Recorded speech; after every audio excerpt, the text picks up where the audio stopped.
Hi everybody. तो आज के इस लेक्चर में हम लोग जो है पढ़ने जा रहे हैं हमारा introduction to neural networks 90% complete हो गया है। आज के इस लेक्चर में हम लोग देखेंगे प्रोजेक्ट बना के। तो जो हमने इस एंटायर सीरीज़ में कवर करा, अब उसको समय आ गया है कि हम एक प्रोजेक्ट में जो है कन्वर्ट करके कंप्लीट करें।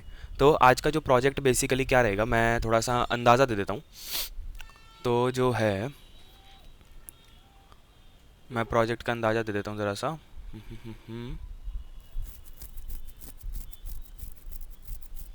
अ, हाँ, तो बेसिकली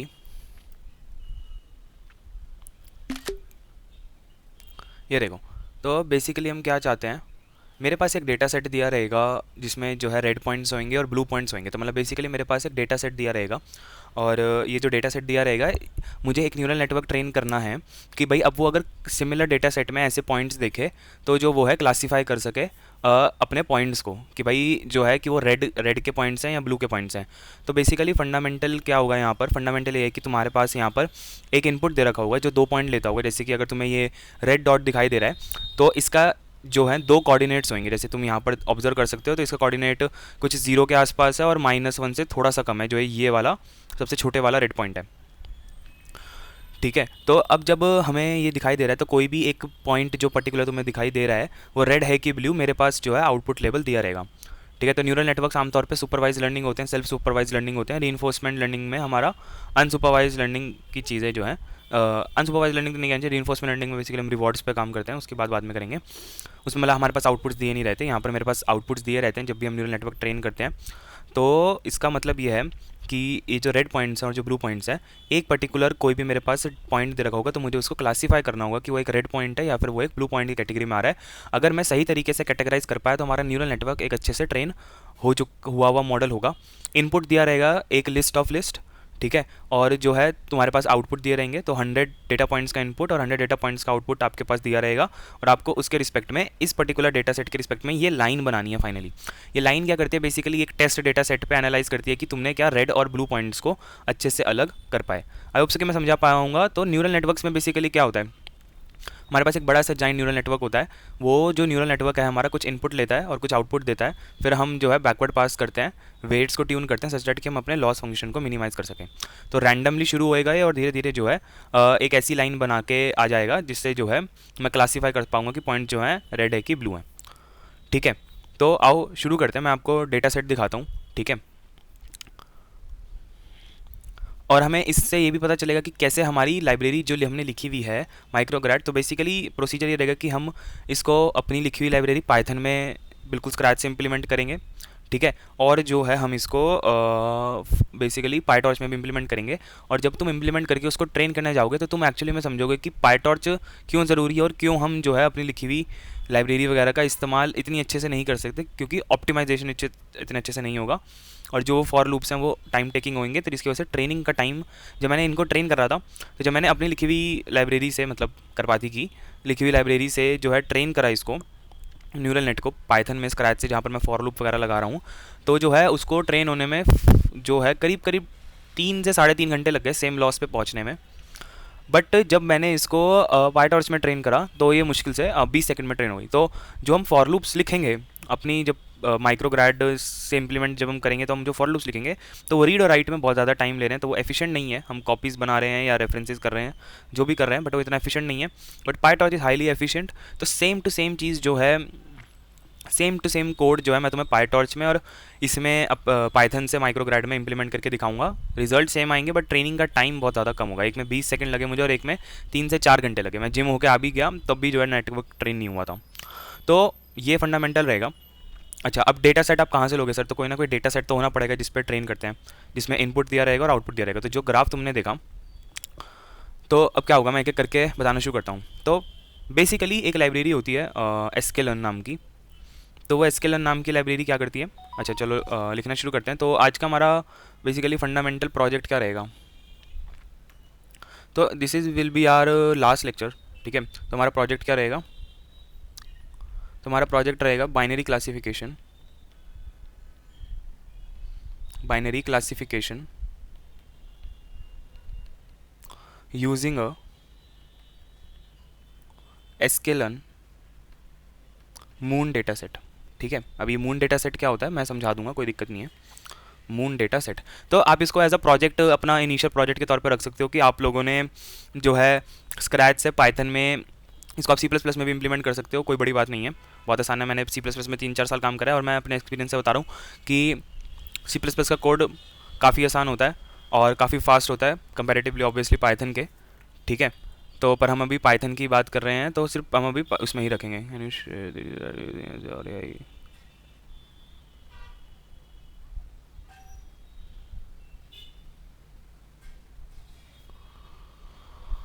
हम्म ठीक है, तो इसके बाद शुरू करते हैं अब अपना प्रोजेक्ट हम। तो ये हमारा प्रोजेक्ट है। तो फाइनली मून डेटा सेट क्या होता है, पहले तो मून डेटा सेट समझो। मून डेटा सेट बेसिकली मतलब एसकेलर्न एक लाइब्रेरी है जहाँ से तुम मॉडल्स को ट्रेन कर सकते हो। फुल फॉर्म साइकिट लर्न है और मतलब ये इनबिल्ट चीज़ें देते हैं बहुत सारी, जिसमें तुम जो है मॉडल्स को इम्प्लीमेंट कर सकते हो। ठीक है, मतलब तुम्हारे पास पहले से लीनियर लेयर, क्लासिफिकेशन लेयर, ये सब पहले से सॉरी मतलब एमएल के जो चीज़ें हैं वो पहले से रहती हैं मशीन लर्निंग की। मैंने एक्चुअली एसकेलर्न पे इतना काम नहीं करा है। आमतौर पे डेटा सेट्स एसकेलर्न से हम लेते नहीं हैं। रियल वर्ल्ड प्रोजेक्ट्स में हमारे पास डेटा सेट्स मौजूद होते हैं, उस पर ही हम काम करते हैं। बट हाँ, तो एसकेलन जो है अगर मैं एक बार उस पर दिखाऊं,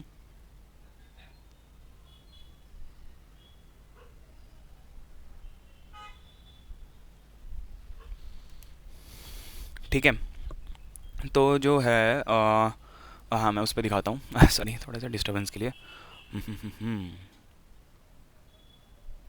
तो मैं दिखाता हूँ एसकेलन, आप सबकी स्क्रीन दिख रहा होगा। तो एसकेलन एक ओपन सोर्स मशीन लर्निंग की लाइब्रेरी है। तो अगर तुम एसकेलन पे जाओ तो तुम्हें पता चलेगा तुम क्लासिफिकेशन मॉडल्स डायरेक्टली ट्रेन कर सकते हो, random forest, logistic regression, K N N, gradient boosting, ये सब। और रिग्रेशन मॉडल को कर सकते हो gradient boosting, nearest neighbour, random forest, clustering algorithm, K means H D B scan, हाँ H D B scan, hierarchical clustering, dimensionality reduction. So there is एक common issue होता है मशीन लर्निंग में कि डायमेंशनैलिटी बहुत बढ़ गई है, तो डायमेंशनैलिटी रिडक्शन कर सकते हैं पीसीए से। फीचर एक्सट्रैक्शन, फिर मॉडल सिलेक्शन, प्री प्रोसेसिंग, तो ये सारी चीज़ें होती हैं। बट एज सच कोई सिंटेक्स वगैरह याद करने की जरूरत नहीं है। यहाँ पर एसक्यूएल का सिर्फ इतना काम है कि मुझे डेटा सेट चाहिए, तो मून डेटा सेट जो है मैं ले लेता हूँ। ठीक है, तो मैं जो है मून डेटा सेट ले लेता हूँ। तो मून डेटा सेट, तो मून डेटा सेट क्या होता है? क्या सभी ने हाफ मून देखा है? ठीक है, क्या सभी ने हाफ मून देखा है? तो हाफ मून कैसा दिखता है, जैसा जो है उसमें दिख रहा था जो मैंने अभी डेटा सेट दिखाया। तो क्या ये एक तरीके का हाफ मून है? ठीक है, क्या ये एक तरीके का हाफ मून है? ठीक है, तो चांद कैसा दिखता है? चांद ऐसा दिखता है। ठीक है, फुल डे पे ऐसा, फुल नाइट पे ऐसा दिखता है, वरना नॉर्मली ऐसा दिखता है, ऐसा दिखता है। तो ये बेसिकली जो है हाफ मून है, ये भी हाफ मून है। अब ये जो डेटा सेट है ये मशीन लर्निंग के लिए थोड़ा सा मुश्किल काम है। एमएल एल्गोरिदम से करना जो है ये थोड़ा मुश्किल काम है, क्योंकि तुम्हें कैसी लाइन चाहिए? ऐसी लाइन चाहिए सेपरेशन की कि तुम इनपुट कुछ भी डालो, ठीक है, और जब क्लासिफिकेशन होए, आखिरी में क्लासिफिकेशन होए, तो तुम्हें इस लाइन के रिस्पेक्ट में काम जो है वो हो रहा हो। बट हम क्या क्या हम जब हम एमएल पढ़ते हैं तब हम लीनियर लाइन ढूंढते हैं, तो लीनियर के लिए मुश्किल है, लॉजिस्टिक के लिए भी मुश्किल है, ठीक है, रैंडम फॉरेस्ट के लिए भी मुश्किल है। तो हम जब हम डीप लर्निंग करते हैं तो हम वहाँ पर लाइन नहीं ढूंढ रहे होते हैं, हम वहाँ पर बेसिकली वेट्स को ऐसे ट्यून करते हैं कि मेरे वेट जब प्रेडिक्ट करें तो इधर की चीज़ें प्रेडिक्ट करें अगर ऐसा सा डेटा सेट आया है, और इधर की चीज़ें प्रेडिक्ट करें अगर ऐसा सा डेटा सेट आया है। ठीक है, तो हम जो है आउटपुट के रिस्पेक्ट में लॉस को मिनिमाइज करने की कोशिश करते हैं। तो मून डेटा सेट का मतलब यही है, ये थोड़ा सा मतलब अच्छा सा डेटा सेट है जिसको अगर डीप लर्निंग, अगर हम अपने वेट्स को ट्यून करके ऐसा बना पा रहे हैं कि हम इसको क्लासीफाई कर सकें ऐसे किसी पर्टिकुलर डेटा सेट को, तो बेहतरीन जो है मतलब अच्छे रिजल्ट हम एक्सपेक्ट कर सकते हैं डीप लर्निंग से, जो कि मशीन लर्निंग से इतने नहीं कर सकते। तो इसलिए इस वाले एग्जाम्पल को लिया गया है। अब तुम जो है फटाफट किस पर आ जाओ, तुम जो है फटाफट आ जाओ कर्सर पे। तो अब क्या करना है, सबसे पहले तो जिसने नहीं करा, क्योंकि मैंने प्रोजेक्ट अपना यूवी में सेट करा हुआ है, तो तुम यूवी ऐड साइकिट लर्न कर सकते हो। ठीक है, मैंने करा हुआ है इसलिए 2 मिनट में हो गया, वरना तुम अगर जुपिटर नोटबुक में ही करना चाहते हो तुम पिप3 इंस्टॉल साइकिट लर्न कर सकते हो। एसके लर्न उसकी शॉर्ट फॉर्म है। और उसके बाद तुम from SK learn dot data sets import, देखो मुझे इम्पोर्ट्स याद नहीं रहते, तो मेक मून्स, मेक ब्लॉब्स नहीं करने। तो एसकेलन के डेटा सेट्स में से, साइक्लन के डेटा सेट में से मेक मून नाम का डेटा सेट तुमने निकाल लिया है। साथ में अब हमें ग्राफ्स की ज़रूरत पड़ेगी। तो मेरे ख्याल से सबको इतना बेसिक तो पता होगा कि ग्राफ्स जो है हम यूज़ करते हैं, ग्राफ जो हम यूज़ कर करते हैं जब भी हमें विजुअलाइज़ करना होता है हमारे डेटा सेट को, लॉस फंक्शंस को, इन सबको, ठीक है। और मैं numpy इंस्टॉल कर रहा हूँ, ज़रूरत है नहीं, पर मतलब ये स्टैंडर्ड है, मतलब ठीक है, ये स्टैंडर्ड है। ये सारे इंपोर्ट्स जो है तुम, ये इनलाइन में मदद करता है। इन सारे इंपोर्ट्स को हमेशा जो है तुम बाय डिफ़ॉल्ट रखो, ठीक है। मैं अगर यहाँ पर दिखाऊँ what does in line, what does this do, ठीक है। अब अच्छा, इसको इंस्टॉल कैसे करना है इनको, तो यहाँ पर कुछ नहीं, pip3 इंस्टॉल ये लिखा और साथ में जो है matplotlib कर दो, numpy कर दो, रैंडम डिफ़ॉल्ट मिलता है तुम्हें। तो क्या लिखा आ रहा है, is a Jupyter magic command that tells Jupyter to display matplotlib plots directly inside the notebook output right below the cell that generate them, without it plots might open in a separate window not display at all. But मतलब ऐसा मतलब नहीं होता है obviously. अब मतलब ऐसा होता है कि बाय डिफ़ॉल्ट जो है matplotlib इनलाइन होता है। ये बेसिकली तब होता था कि जब तुमने अपनी जुपिटर नोटबुक कर्नल में खोल रखी है ऑनलाइन, किसी ब्राउज़र में, लोकल पे VS कोड में या कर्सर में नीचे की तरफ ही रहता है, ये डिफ़ॉल्ट होना चाहिए बिहेवियर, तो ये डिफ़ॉल्ट ही रहता है, ठीक है। अब क्या, क्योंकि मैं चाहता हूँ कि तुम भी सेम चीज़ें रेप्लिकेट कर पाओ, तो सीड नाम की एक चीज़ होती है कि जब भी तुम रैंडम के साथ काम कर रहे हो ना, या डीप लर्निंग में काम कर रहे हो, तो तुम जब भी वेट्स इनिशियलाइज़ करते हो या कुछ भी करते हो, तो वो एक रैंडम चीज़ है, ठीक है। अगर तुम इस सेम सेल को रन करना चाहोगे तो तुम्हें अलग वेट्स मिलेंगे, तो तुम उसको रेप्लिकेट नहीं कर पाओगे, सेम इशू को या फिर सेम ट्रेनिंग को। इसलिए जो है हम यूज़ करते हैं सीड। जब मैं सीड का इस्तेमाल करता हूँ तो सीड से क्या होता है कि जब भी मैं रैंडम को कॉल करूँगा तो सेम तरीके का रैंडम कॉल होगा, ठीक है। पहला रैंडम हमेशा सेम, दूसरा सेम, तीसरा सेम, ठीक है। तो अच्छा 1337 यूज़ कर लेते हैं, 1337 1337, ठीक है। उसके बाद क्या है, यहाँ तक समझ गए, हमने सिर्फ अब तक इंपोर्ट्स करे हैं और हमने जो है रेप्लिकेट करने के लिए सीड डाला है, इससे ज़्यादा अभी तक हमने कुछ नहीं किया। अब जो है बहुत बेसिक सी चीज़, ये तो मेरे ख्याल से हम 2-3 लेक्चर से करते आ रहे हैं कि मुझे मेरा वैल्यू, अगर तुम टेंसर में हो तो टेंसर तो इम्पोर्ट टोट से आ जाता है, फ्रॉम माइक्रोग्रैड डॉट एन था ना नाम, ठीक है। माइक्रोग्रैड में NN से क्या इंपोर्ट कराना है मुझे, मल्टी लेयर परसेप्ट्रॉन, लेयर करा दो और न्यूरॉन करा दो, ठीक है। मैंने सब इंपोर्ट करके रख लिया और मैं रन करता हूँ, ठीक है। तो अब चलो इंपोर्ट हो गए, मोटे मोटे इंपोर्ट हो गए। अब आता है असली काम, जो है मुझे डेटा सेट बनाना है। अच्छा, अब इस चीज़ को पहले ध्यान से देखना मैं क्या लिख रहा हूँ, फिर जो है मैं ग्राफ से बताऊँगा। Make graph plotting X and Y, ठीक है। अब बेसिकली आज की तारीख में ग्राफ जो है खुद, मतलब पहले तो मैं खुद करता था, अब मैं खुद नहीं करता हूँ। तो आमतौर पे क्या होता है कि मैटप्लॉटलिब लगभग मतलब AI ने ऑटोमेट कर दिया डेटा एनालिसिस के इस वाले पार्ट में। अगर तुम्हें एक स्पेसिफिक ग्राफ नहीं चाहिए, जेनेरिक ग्राफ चाहिए, स्पेसिफिक ग्राफ के लिए तुम्हें अभी भी जो है थोड़ा सा मेहनत करनी पड़ती है। तो PLT में मैंने कहा कि एक फिगर बना दो, फिगर के बाद एक स्कैटर प्लॉट बना दो, ठीक है। स्कैटर प्लॉट में इनपुट ये होगा, आउटपुट जो है बाइनरी है 0 से 1, ठीक है।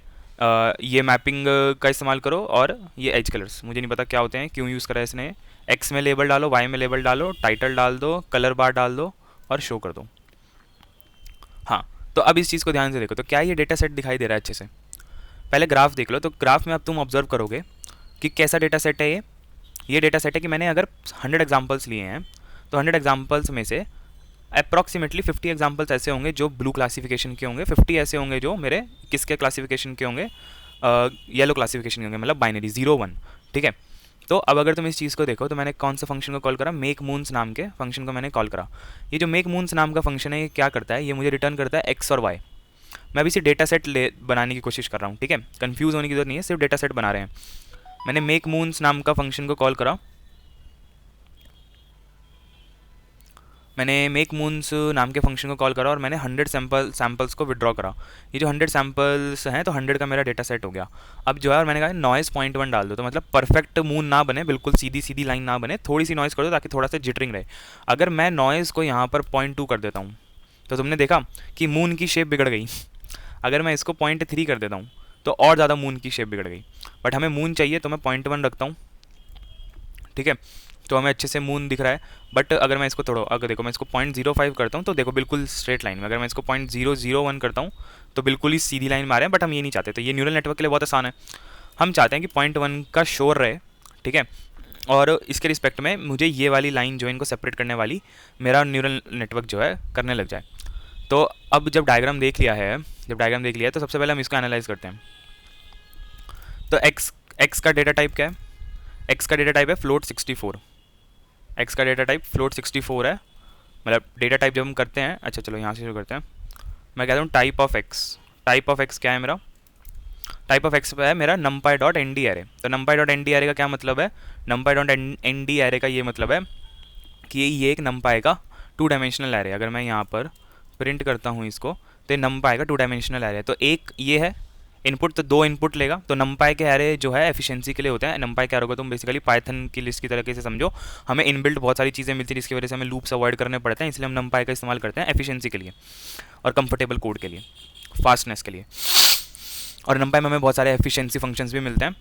तो बहुत सारे लाइब्रेरीज जैसे कि sklearn जब रिटर्न करती हैं डेटा सेट, तो पाइथन की बजाय numpy एन डायमेंशनल एरे में रिटर्न करते हैं, क्योंकि ऑपरेशन आसान होते हैं। जैसे PyTorch के ऑपरेशन आसान होते हैं, तो बहुत सारी लाइब्रेरीज डेटा जो है PyTorch के उसमें भी कन्वर्ट करती हैं। तो हम numpy को डायरेक्टली डॉट टू टेंसर करके टेंसर में कन्वर्ट कर सकते हैं। सिमिलरली अगर तुम जो है y को देखोगे, तो y बाइनरी है, 0 आ सकता है, 1 आ सकता है। ठीक है, अगर मैं इसको यहाँ पर 10 कर दूँ और मैं यहाँ पर इसको भी 10 कर दूँ, तो तुम देखो 0 1 1 0 0 1, तो इस ये इनपुट होएगा तो 0 मिलेगा, ये इनपुट होएगा तो 1 मिलेगा। तो क्या किसी को ये चीज़ समझ में आ रहा है कि क्या ये पिछले क्वेश्चन जैसा ही है जो हमें पिछले लेक्चर 2 लेक्चर्स में हमने न्यूरल नेटवर्क ट्रेन करा, कि मेरे पास एक इनपुट दे रखा होगा, एक लिस्ट दे रखी होगी और मैं आउटपुट में एक नंबर प्रेडिक्ट कर रहा हूँ। वहाँ पर 1 माइनस 1 कर रहे थे, यहाँ पर 0 1 प्रेडिक्ट कर रहे हैं। तो क्या कोड बिल्कुल सेम रहेगा? क्या कोड बिल्कुल सेम रहेगा? जवाब है हाँ, कोड बिल्कुल सेम रहेगा। हम यहाँ पर वहाँ पर 4 एग्जाम्पल पे ट्रेन कर रहे थे, यहाँ पर 100 एग्जाम्पल्स हैं। तो यहाँ पर हो सकता है हमें बैचेस की रिक्वायरमेंट पड़े और मॉडल फास्ट ट्रेन करने के लिए। बैच क्या होता है वो मैं समझाऊंगा। बाकी सारी चीज़ें जो हैं लगभग सेम रहेगी। ठीक है, तो जो है अगर मैं बताऊं तो x का डेटा टाइप, तो हर एक नंबर जो है फ्लोट 64 है। तो 64 का मतलब सबको पता होगा 64 बिट्स हैं जिनको तुम ऊपर नीचे कर सकते हो। 2 to the power 64 minus 1 numbers को हम स्टोर करवा सकते हैं इसमें, छोड़ दो उसको। तो x का डेटा टाइप फ्लोट 64 है, टाइप जो है numpy का n डायमेंशनल एरे है, और जो है लेंथ कितनी है, लेंथ कितनी है। तो अब मुझे जो है x का डेटा टाइप पता है, मुझे जो है लेंथ बता दो x की। ये स्टैंडर्ड होती हैं 3 चीज़ें, डेटा टाइप बता दो अंदर का, ये बता दो, x के जो है 2 प्रिंट करके दिखा दो, और जो है x का शेप प्रिंट करके दिखा दो। तो ये देखो क्या बता रहा है। अच्छा एलियन मत करो, एलियन पाइथन की लिस्ट में करते हैं, हमारे पास शेप है यहाँ पर। ठीक है, तो basically x dot D type क्या करेगा, हर एक नंबर फ्लोटिंग नंबर है। ठीक है, और ये x कोलन टू क्या करेगा, मुझे एरे का एक छोटा सा झलक दिखा देगा क्या है, और x का शेप क्या है। जब हम शेप को कॉल करते हैं, PyTorch में भी शेप नाम का होता है, numpy में भी शेप नाम का वेरिएबल होता है। तो ऑन दी वे प्रोजेक्ट के रिक्वायरमेंट्स के रिस्पेक्ट में वेरिएबल्स याद करते जाओ AI की मदद से, मुझे भी याद नहीं रहते। तो 100,2 है, तो 100,2 का मतलब क्या है, तो 100 रोज़ हैं और 2 कॉलम है, 100 रोज़ हैं और 2 कॉलम है, और हर रो के 2 इनपुट हैं। तो हमारे पास यहाँ पर 2 इनपुट हैं। अगर किसी को याद हो तो लेक्चर नंबर 25 में हमारे पास 3 इनपुट थे, 1 आउटपुट था। अब हमारे पास यहाँ पर क्या है, 2 इनपुट हैं और एक पर्टिकुलर 0 या 1 में से कुछ आउटपुट आ सकता है। पहले 1 या -1 में से कुछ आ सकता था। हमने यहाँ पर रिग्रेशन का यूज़ करा था। मैं यहाँ पर क्लासिफिकेशन के लॉस का यूज़ कर सकता था, बट क्योंकि मैंने वो पढ़ाया नहीं है और मैं लॉस की एक अलग सीरीज़ बनाऊंगा, तो इसलिए मैं यहाँ पर रिग्रेशन लॉस से ही काम करूँगा। ठीक है, तो यहाँ तक समझ में आ गया। ठीक है, तो मैंने क्या बताया कि जो है हमारे पास ये मून डेटा सेट दे रखा है। ये मून डेटा सेट में आप x और y लेते हैं, x is the input and y is the output. और फिर आपने x का डेटा टाइप देखा, फिर उसका टाइप देखा कि एक numpy nd एरे है, पहले 10 अल्फ़ाबेट नंबर्स देखे, आउटपुट देखा, फिर ये देखा। तो कहने का मतलब क्या है, कहने का मतलब यही है कि अगर मैं वजह से y का डेटा टाइप देखूँ और फिर ये देखूँ और फिर शेप देखूँ, तो कहने का मतलब क्या है कि तुम 2 इनपुट लोगे, ये एक फ्लोटिंग डेटा टाइप है, और तुम एक आउटपुट में दोगे 0 या 1। ठीक है, तो जो है ब्लू कलर हो सकता है या येलो कलर का लेबल हो सकता है with respect to the input. तो जैसा कि मैंने आपको बताया कि आपको एक जो है वो वाली लाइन, जो फाइनल लाइन है वो बतानी है। ठीक है, तो जब हम अब यहाँ तक चीज़ें समझ गए हैं, इनपुट और आउटपुट समझ गए अच्छे से कि 2 इनपुट लेगा, न्यूरल नेटवर्क में पास करेगा, एक स्कोर प्रेडिक्ट करेगा, फिर बैकवर्ड पास करके वेट्स को उसके रिस्पेक्ट में अपडेट कर देगा। अभी आप ध्यान से देखोगे तो हम पहले -1 और 1 को जो है प्रेडिक्ट कर रहे थे, अब हम जो है प्रेडिक्ट कर रहे हैं 0 और 1 को। तो लगभग सेम चीज़ें हैं, बट यहाँ पर फ़र्क क्या है कि जो है 0 1 को हम यहाँ पर रिग्रेशन लॉस से निकालने की कोशिश करेंगे, क्लासिफिकेशन से नहीं, जबकि ये क्लासिफिकेशन की प्रॉब्लम है। बट ऐसा कुछ फिक्स नहीं होता है कि आप क्लासिफिकेशन को रिग्रेशन से नहीं कर सकते, रिग्रेशन को क्लासिफिकेशन से नहीं कर सकते। ये बस हमारे सेट ऑफ स्टैंडर्ड प्रोटोकॉल्स होते हैं कि हम नहीं करते हैं ऐसे। बट मैंने यहाँ पर रिग्रेशन लॉस पढ़ाया हुआ, तो मैं रिग्रेशन से ही करके दिखाऊंगा और एक अच्छी प्रैक्टिस भी हो जाएगी समझने के लिए। अच्छा, तो अब जब हमें ये चीज़ समझ में आ गई कि इनपुट क्या है आउटपुट क्या है, तो क्या मैं मतलब आमतौर पे जब तुम्हारे पास जो इनपुट डेटा सेट मिलता है तुम ये देखना चाहते हो कि उसका डेटा टाइप क्या है, उसका मिनिमम वैल्यू मैक्सिमम वैल्यूज़ क्या हैं। तो ये सारी चीज़ें जो हैं बहुत महत्व की हो जाती हैं जब हम न्यूरल नेटवर्क की ट्रेनिंग करने जाते हैं। ठीक है, तो अगर मैं दिखाऊं कि अच्छा अब मुझे क्या है कि मुझे निकालना है कि x का मिनिमम वैल्यू क्या है, मैक्सिमम वैल्यू क्या है। अच्छा अब x जो है यहाँ पर एक लिस्ट है, राइट, लिस्ट ऑफ लिस्ट है। तो मैं मिनिमम वैल्यू जो है पहले कॉलम की मिनिमम मैक्सिमम वैल्यू, दूसरे कॉलम की मैक्सिमम मिनिमम वैल्यूज़ को बताना चाहूँगा। ठीक है, तो जैसे कि अगर मैं लिखूँ कि कैपिटल X में मिनिमम क्या होगा अलॉन्ग द एक्सिस ज़ीरो, तो वो कह रहा है कि मिनिमम वैल्यू जो है -1.02 है यहाँ पर, और ये जा रही है, यहाँ पर मैं मैक्सिमा भी दे देता हूँ, capital X dot max of axis of zero. अच्छा अब ये क्या बताता है, ये बताता है कि पहले कॉलम में मेरे पास -1 तक वैल्यू जा सकती है मिनिमम, और -0.5 तक जा सकती है दूसरे कॉलम में मिनिमम वैल्यू, फिर दूसरे कॉलम में मैक्सिमम वैल्यू 2 तक जा सकती है और 1 तक जा सकती है। मतलब कहने का ये है कि अगर मेरे पास ऐसे जो है वैल्यूज़ हैं, ठीक है, मतलब कहने का मतलब क्या है कि x, अच्छा तो फर्स्ट कॉलम की मिनिमम वैल्यू कितनी होगी, फर्स्ट कॉलम की मिनिमम वैल्यू होगी -1.02।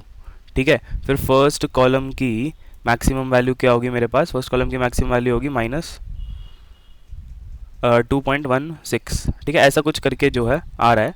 सिमिलरली सेकेंड कॉलम की मिनिमम वैल्यू और मैक्सिमम वैल्यू क्या होगी, वो चीज़ है हमारे पास, तो -0.54, 1.119।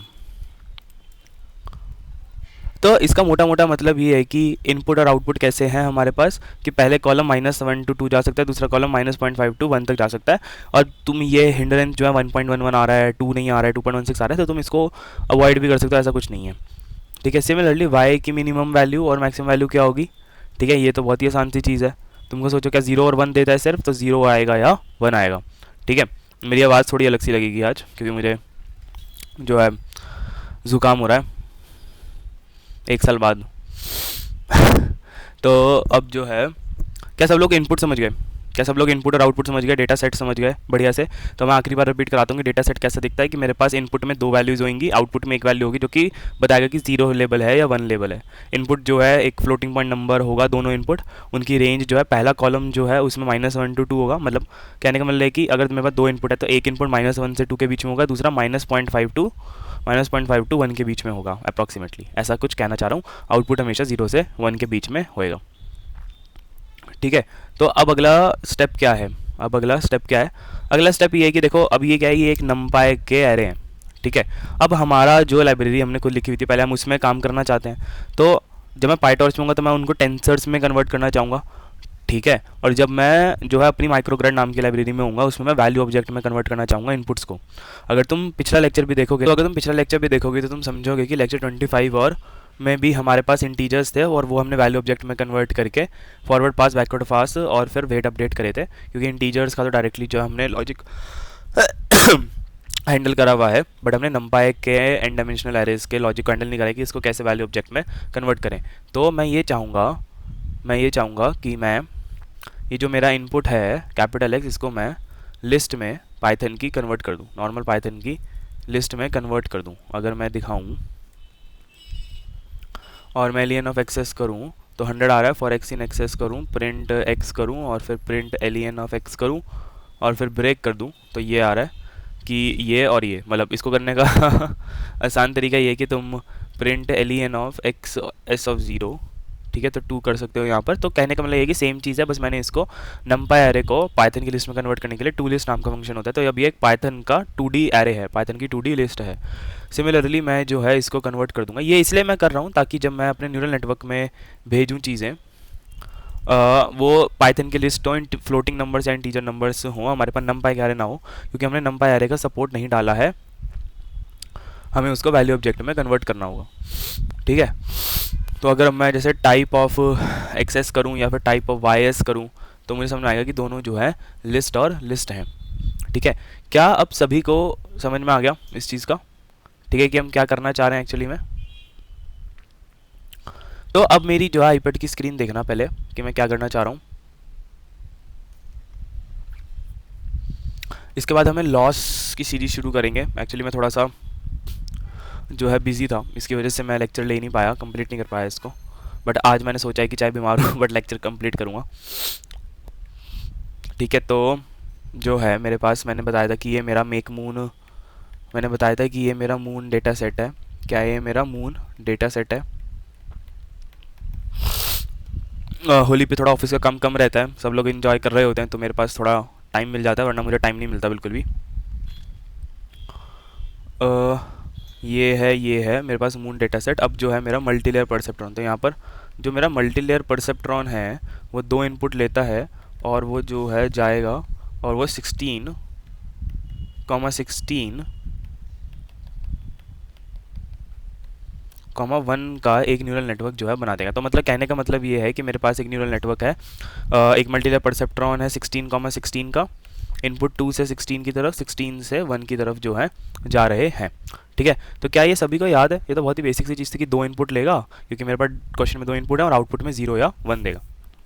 ठीक है, तो अगर तुम अब कोड पे देखोगे तो क्या मैं अपना एक न्यूरल नेटवर्क डिफाइन कर दूं कि 2 जो है इनपुट लेगा और न्यूरल नेटवर्क 16 1 होगा। ठीक है, ये तो बहुत ही आसान था, सभी को याद होगा, ये है ना, ये तो बहुत ही आसान सी चीज़ थी। ये हमने न्यूरल नेटवर्क अपना डिफाइन कर दिया। कैसे चीज़ है, 2 इनपुट लेता है, 16 में जाएगा और फिर आखिरी में 1 जो है मेरा आउटपुट में देगा। दूसरी चीज़ की इसके अंदर पैरामीटर्स कितने हैं, तो मैं अगर एम डॉट पैरामीटर्स को कॉल करता हूँ अपनी लाइब्रेरी में और फिर मैं जो एलियन करता हूँ, तो मेरे पास 337 पैरामीटर्स आ जाएंगे। अच्छा, तो 337 पैरामीटर्स कैसे आए? क्या सभी को याद है कि 337 कैसे आए? क्या सभी को याद है कि 337 कैसे आए?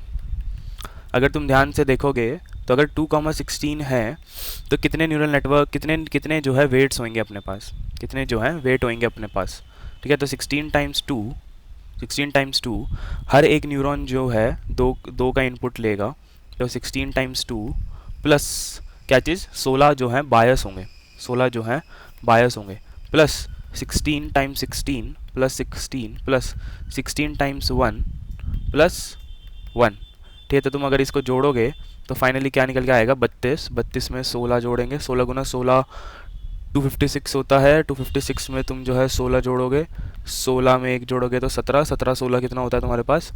17 16 होता है जो है 26 30 33 33 33 56 हो गया तुम्हारे पास 7 8 9 9। ठीक है, फिर मतलब देख लेना जो भी आएगा कैलकुलेट करके, सिर्फ इतनी सी चीज़ कैलकुलेट करनी है।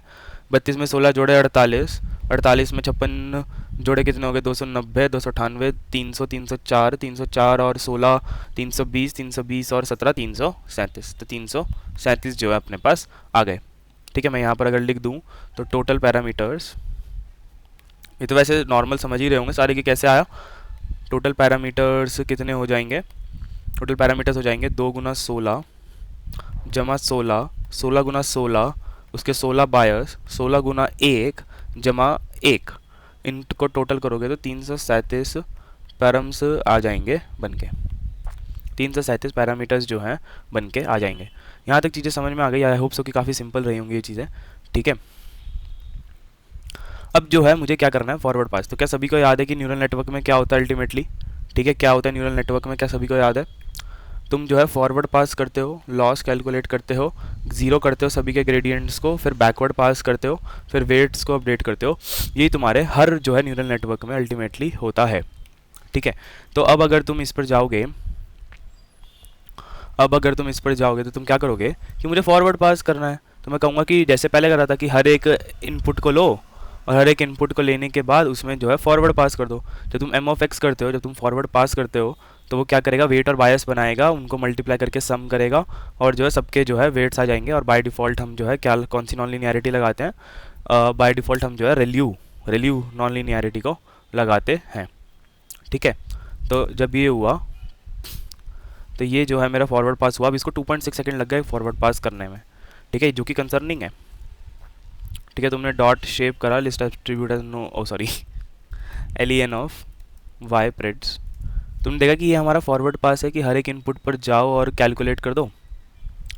ठीक है, एम ऑफ एक्स, क्योंकि फॉर एक्स इन एक्सेस क्या करेगा कि हर एक इनपुट पे जाएगा, हर एक इनपुट का फॉरवर्ड पास करेगा और एक फाइनल नंबर जो है रिटर्न करके दे देगा मुझे। अगर मैं प्रिंट करूँ वाई प्रेड्स ऑफ कोलन 10 तो मुझे कुछ वैल्यूज़ देता है, -0.24 -1.24, ठीक है, ऐसे जो है वैल्यूज़ देता है। अगर तुम्हें और अच्छे से प्रिंट कराना है तो तुम पी प्रिंट डालो, डॉट पी प्रिंट डालो, ये जो है 0 या 1 देने चाहिए थे। ये -0.24 की बजाय क्या होना चाहिए था, अगर तुम यहाँ पर सिमिलरली देखोगे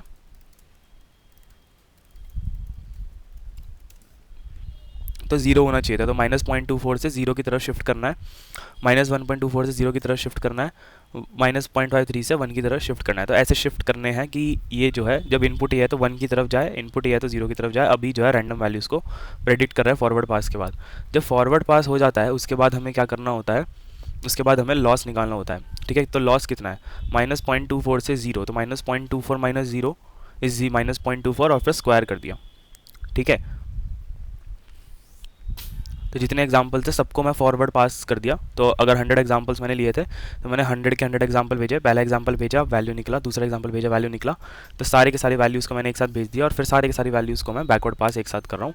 बैचेज़ में करते हैं, जैसे 100 एग्जाम्पल्स हैं तो लेटर से कि 25 का बैच लेते, 25 एग्जाम्पल्स भेजूंगा, बैकवर्ड पास करूँगा, वेट अपडेट करूँगा। अभी एंटायर डेटा सेट को भेजता हूँ, बैकवर्ड पास करता हूँ, वेट अपडेट करता हूँ। तो लॉस क्या होगा, for Y pred comma Y in zip of Y preds comma Y S. तो Y preds comma Y S लिया तो उसके रिस्पेक्ट में उसका प्रेडिक्शन वाई आ गया, तो उसका जो है लॉस क्या है, तो Y pred minus Y star star 2, ठीक है। तो जो है एक्सपेक्टेड एंड ऑफ दिस क्या मैंने सही तरीके से लिखा है तमीज़ से, मुझे तो नहीं लगता।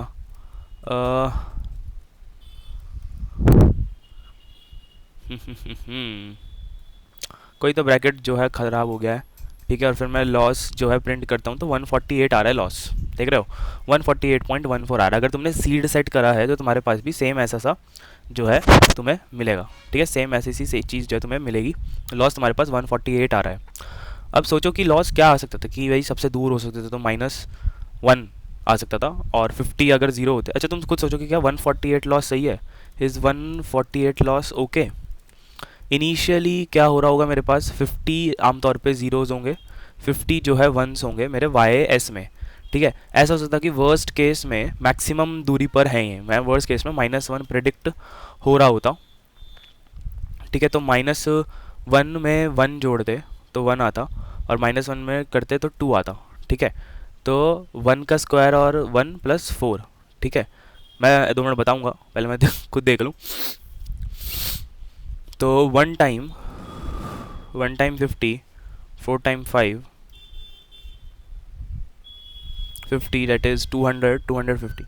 तो वर्स्ट केस में 250 का लॉस आ सकता था, आपके पास आया 148 का। अच्छा अभी 250 कैसे निकाला मैंने, मैं बताता हूँ। देखो तुम्हारे पास ओरिजिनल वाई एस में क्या हो सकता है कि भाई आमतौर पे 50 बारी जो है 0 आएगा, 50 बारी जो है 1 आएगा, ठीक है। इनिशियली वर्स्ट केस में ऐसा हो सकता है, ये 50 बार 0, 50 बार 1 हो सकते हैं। वर्स्ट केस में ऐसा होता है कि तुम्हारा मॉडल जो प्रेडिक्ट कर रहा है करंटली सबको -1 प्रेडिक्ट कर रहा है, ठीक है। सबको क्या कर रहा है, -1 प्रेडिक्ट कर रहा है। हाँ -1.24 भी कर सकता है, आमतौर पर -1 जो है प्रेडिक्ट कर रहा है, ठीक है। अगर मैं जो है ये दिखाऊं तो आमतौर पे तुम्हारा जो है -1 प्रेडिक्ट कर सकते हैं, तो तुम्हारे पास 250 लॉस आ जाएगा। 148 आ रहा है, वेट्स की सेटिंग ऐसी दे रखी है, ठीक है। जब तुम्हें इतनी चीज़ समझ में आ गई तो तुम्हारे पास इनिशियल लॉस आ गया, तो तुमने फॉरवर्ड पास कर दिया, फॉरवर्ड पास के बाद लॉस निकाल दिया। अब टाइम क्या है, टाइम है कि सारे पैरामीटर जितने भी हैं उनके ग्रेडियंट्स को 0 कर दो। क्या किसी को याद है ये चीज़, ठीक है, सबको याद है। याद क्या है कि क्या करना है एक्चुअली में, तो मेरे आईपैड की स्क्रीन अगर देखोगे, वैसे मैंने पिछले लेक्चर में सब बता रखा है कि तुम्हारे पास 2 इनपुट थे, एक आउटपुट था, तुम्हारे पास 16,16 की थी, तुमने फॉरवर्ड पास करा, तुमने लॉस निकाला।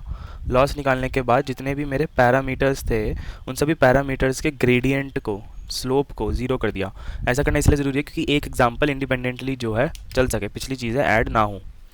तो तुमने सारे के ग्रेडियंट्स को 0 कर दिया। फिर जब तुमने लॉस डॉट बैकवर्ड करा तब तुमने क्या करा कि हर एक पैरामीटर के रिस्पेक्ट में लॉस कैसे चेंज होता है वो बता दिया। अगर 0 से बड़ा है, लॉस पॉजिटिव है, वेट 0 से बड़ा है तो तुम क्या करोगे, वैल्यू को घटाओगे। लॉस 0 से बड़ा है, वेट जो है 0 से छोटा है तो तुम लॉस वेट को जो है फिर दोबारा बढ़ाओगे। अगर लॉस 0 से बड़ा है, वेट भी 0 से बड़ा है, स्लोप नेगेटिव है तो तुम वेट को बढ़ाओगे, वरना वेट पॉजिटिव है तो वेट को घटाओगे, सिमिलरली वैसे। तो मैंने चारों ग्राफ बना के दिखा रखे हैं, ये इसमें तो कोई डाउट नहीं होना चाहिए। तो तुमने बैकवर्ड पास कर लिया, तो बैकवर्ड पास करने पे तुम्हें पता चल गया कि हर एक पैरामीटर कैसे चेंज हो रहा है with respect to the loss. ठीक है, how what is the del L by del W. अगर ग्रेटर देन जीरो है, लॉस ग्रेटर देन जीरो है और वेट जो है ग्रेटर देन जीरो है, तब तुम वह वेट को घटाओगे, मतलब opposite direction of the gradient में तुमने जाना होता है। ठीक है, क्योंकि लॉस हमेशा जीरो से बड़ा है। ठीक है, तो पी का डेटा जो है वो क्या होगा, माइनस 0 अच्छा, अब ये जो लर्निंग रेट है भाई, मैंने बड़ी मुश्किल से सेट करा है इसको। आमतौर पर लर्निंग रेट अडेप्ट करता है, ठीक है, बट यहाँ पर क्योंकि हम रिग्रेशन कर रहे हैं क्लासिफिकेशन से, जो कि एक और चीज़ है, कोई करता नहीं है, जिसकी वजह से लॉस मुझे काफ़ी, लर्निंग रेट जो है काफ़ी छोटा रखना पड़ा।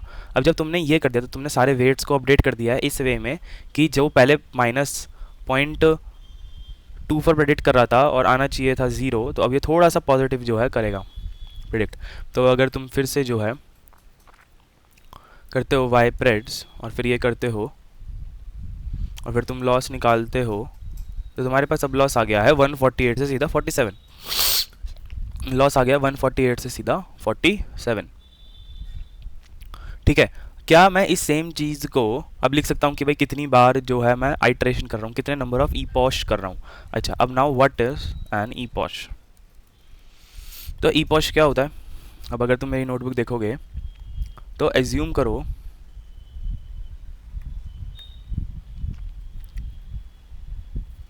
अब अगर तुम देखोगे कि व्हाट इज़ एन ईपॉश, बहुत ही सरल चीज़ है, the number of times you iterate your data.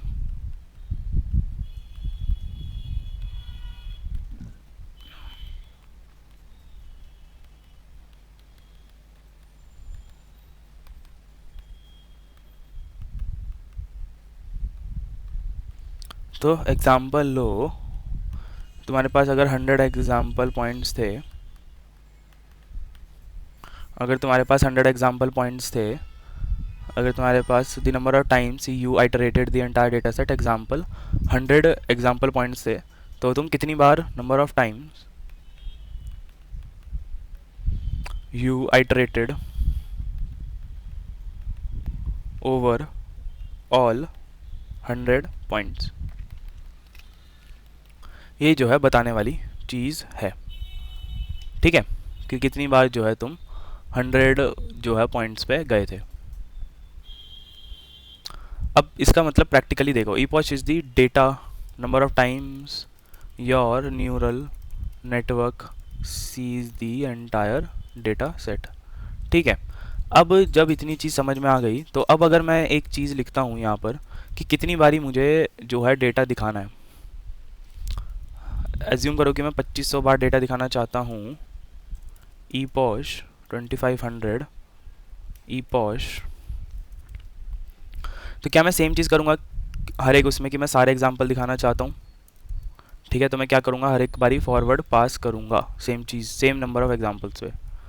ठीक है, सेम नंबर एग्जाम्पल पे फॉरवर्ड पास करूँगा, फिर जो है सेम फॉर वाई। तुम लिखने की प्रैक्टिस डालो, एआई तो कर ही देगा, ऐसे तो एआई सब कुछ कर देगा, बट नई रिसर्च तुम्हें अगर करनी है और समझना है चीज़ों को अच्छे तरीके से, तो तुम्हें खुद जो है लिखनी आनी चाहिए चीज़ें, मुझे ऐसा लगता है। वाई प्रेड्स वाई एस, ठीक है, फिर बैकवर्ड पास करो, बैकवर्ड पास करने पे के बाद तुम क्या करोगे, बैकवर्ड पास करने के बाद तुम सभी के ग्रेडियंट्स को ज़ीरो कर दोगे, ग्रेडियंट्स को ज़ीरो करने के बाद तुम जो है लॉस डॉट, अच्छा सॉरी लॉस निकाला, लॉस निकालने के बाद सभी के ग्रेडियंट्स को ज़ीरो कर दिया। तो एनर्जी थोड़ी सी लो लग रही होगी, बट कोई बात नहीं। उसके बाद सारे के सारे वेट्स को अपडेट कर दो मस्त तरीके से, तो पी का data plus equal to minus, और ये आ गया 0.0001, और ये तो मैं हर बारी 10 एग्जाम्पल देखने के बाद जो है क्या करूँगा, मैं हर बार 10 एग्जाम्पल देखने के बाद, अच्छा तुम देखो ये क्या है, एक बार मैं बताता हूँ, सेमी कॉलन के आगे कॉलन, ये क्या कर रहा है कि जो है अपोजिट डायरेक्शन ऑफ ग्रेडियंट में वेट्स को अपडेट कर दो। क्यों, क्योंकि मैं ये समझा चुका हूँ, 4 ग्राफ बनते हैं, लॉस ऊपर है, वेट पॉजिटिव है, लॉस पॉजिटिव है, स्लोप पॉजिटिव है, तो वेट को कम करना होगा। तो ग्रेडियंट पॉजिटिव तो तुम्हें कम करना पड़ा, नेगेटिव में जाना पड़ा, लॉस पॉजिटिव है, वेट पॉजिटिव है, स्लोप नेगेटिव है, तो तब तुम्हें जो है वेट को बढ़ाना पड़ा, तो प्लस में जाना पड़ा, तो स्लोप के अपोजिट डायरेक्शन में।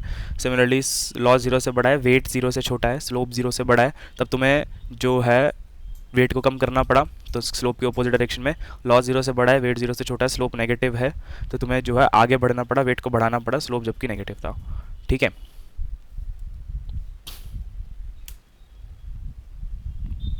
Value object is not iterable. Okay, तो ये वाला एरर क्यों आ रहा है अब?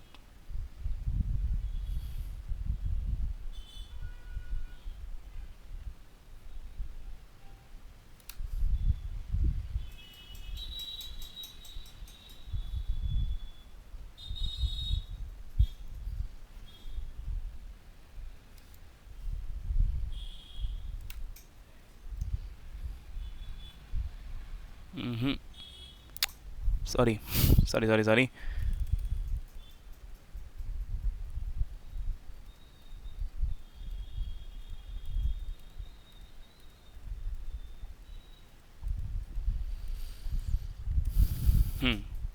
ये आपका जो है हो गया फॉरवर्ड पास, ये लॉस निकाल लिया, सपोज ज़ीरो ग्रेडियंट कर दिया, बैकवर्ड पास करा और अपडेट कर दिया सारे पैरामीटर्स। अब मैं ये कह रहा हूँ कि मुझे जो है कितना लॉस हो गया वो पता कैसे चलेगा, तो मैं जो है नॉर्मली क्या करता हूँ, जब मैं ये करता हूँ तो मैं कहता हूँ कि हर बारी 10 आइट्रेशन के बाद मुझे जो है तुम प्रिंट कर दो कि मैं कौन से ई पॉश पर हूँ और क्या मेरा जो है वो रहा है, लॉस रहा है। ठीक है, तो देखोगे ई पॉश 0 पर लॉस 47.11 था। ठीक है, ये न्यूरल नेटवर्क की ट्रेनिंग जो है चालू हो गई है। ठीक है, 10 ई पॉश 10 बार डेटा सेट देखने के बाद उसने 17 पर पहुंच गया लॉस हमारा। ठीक है, ये आ गया हमारा 12 पर लॉस। ऐसे जो है लॉस हमारा कम होता जाएगा। ठीक है, ऐसे जो है हमारा लॉस कम होता जाएगा। अब जो है मैं तुम्हें एक्चुअली में दिखाता हूँ कि मेरा कितना जो है लॉस बैठा था जब मैंने इसको ट्रेन कर लिया। अब ये जो है कम से कम तुम्हारा 3 से 4 घंटे जो है मेरे ख्याल से चलना चाहिए, जितना मेरा अंदाजा है। ठीक है, उसके बाद तुम्हें लॉस मिलेगा कहीं 0.82 जाके, उसके बाद तुम्हें कहीं जाके लॉस जो है 0.82 मिलेगा। तो अगर मैं इसको अब क्या कर रहा हूँ, मैं इसको स्टॉप कर रहा हूँ। ठीक है, तुम ऐसे जो है सिमिलरली इसको कर सकते हो। तो देखो कि अच्छा, अब ये मैंने इसको कितनी बार करा है ये उस पर दिखा रखा है।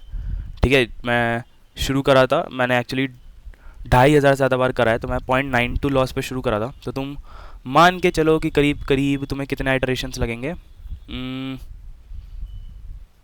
मैं 10,000 आइटरेशन मान लेता हूँ। ठीक है, तुम ये कर सकते हो, ऐसा कोई दिक्कत नहीं है, तुम इसको रेप्लिकेट कर सकते हो कि 10,000 बार जब ये चलेगा तो तब जो है कुछ ऐसा जो है लॉस निकल कर आएगा। ठीक है, कुछ ऐसा जो है लॉस जो है चल रहा है। ठीक है, ये जो है न्यूरल नेटवर्क की ट्रेनिंग होनी शुरू हो गई है। अब ये ऐसे 10,000 तक चलेगा और तुम्हें फाइनली जो है लॉस जो है मिल जाएगा। ठीक है, अब जो भी तुम्हारे पास ये आ रहा है, तो इसके बाद तुम क्या करोगे अगर मैं तुम्हें दिखाऊं। ठीक है, अगर मैं इसको रीरन करूं, अगर मैं एक सेकंड देना, मुझे थोड़ा सा गड़बड़ हो गया है। अगर मैं इसको कमेंट करूं और रन ऑल कर दूं, ठीक है, इसको अनकमेंट कर दूं, अब मैं यहाँ पर न्यूरल नेटवर्क की ट्रेनिंग जो है वो चालू हो जाएगी।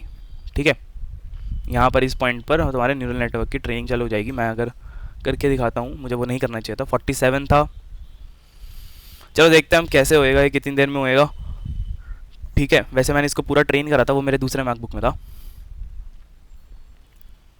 मैं दिखाऊंगा उसको एक बार। पर मैं अभी ये दिखा रहा हूँ कि देखो 10 बार जब उसने डेटा सेट को देख लिया तो 17 पे पहुँच गया। जब उसने 20 बार डेटा सेट को देख लिया तो वो 12 के लॉस पे पहुँच गया।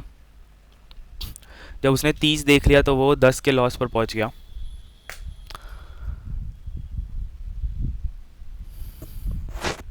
जब वो 40 बार डेटा को देख लिया तो वो 9 के लॉस पर पहुँच गया। तो ऐसे जो है लॉस हमारा कम होता जाएगा।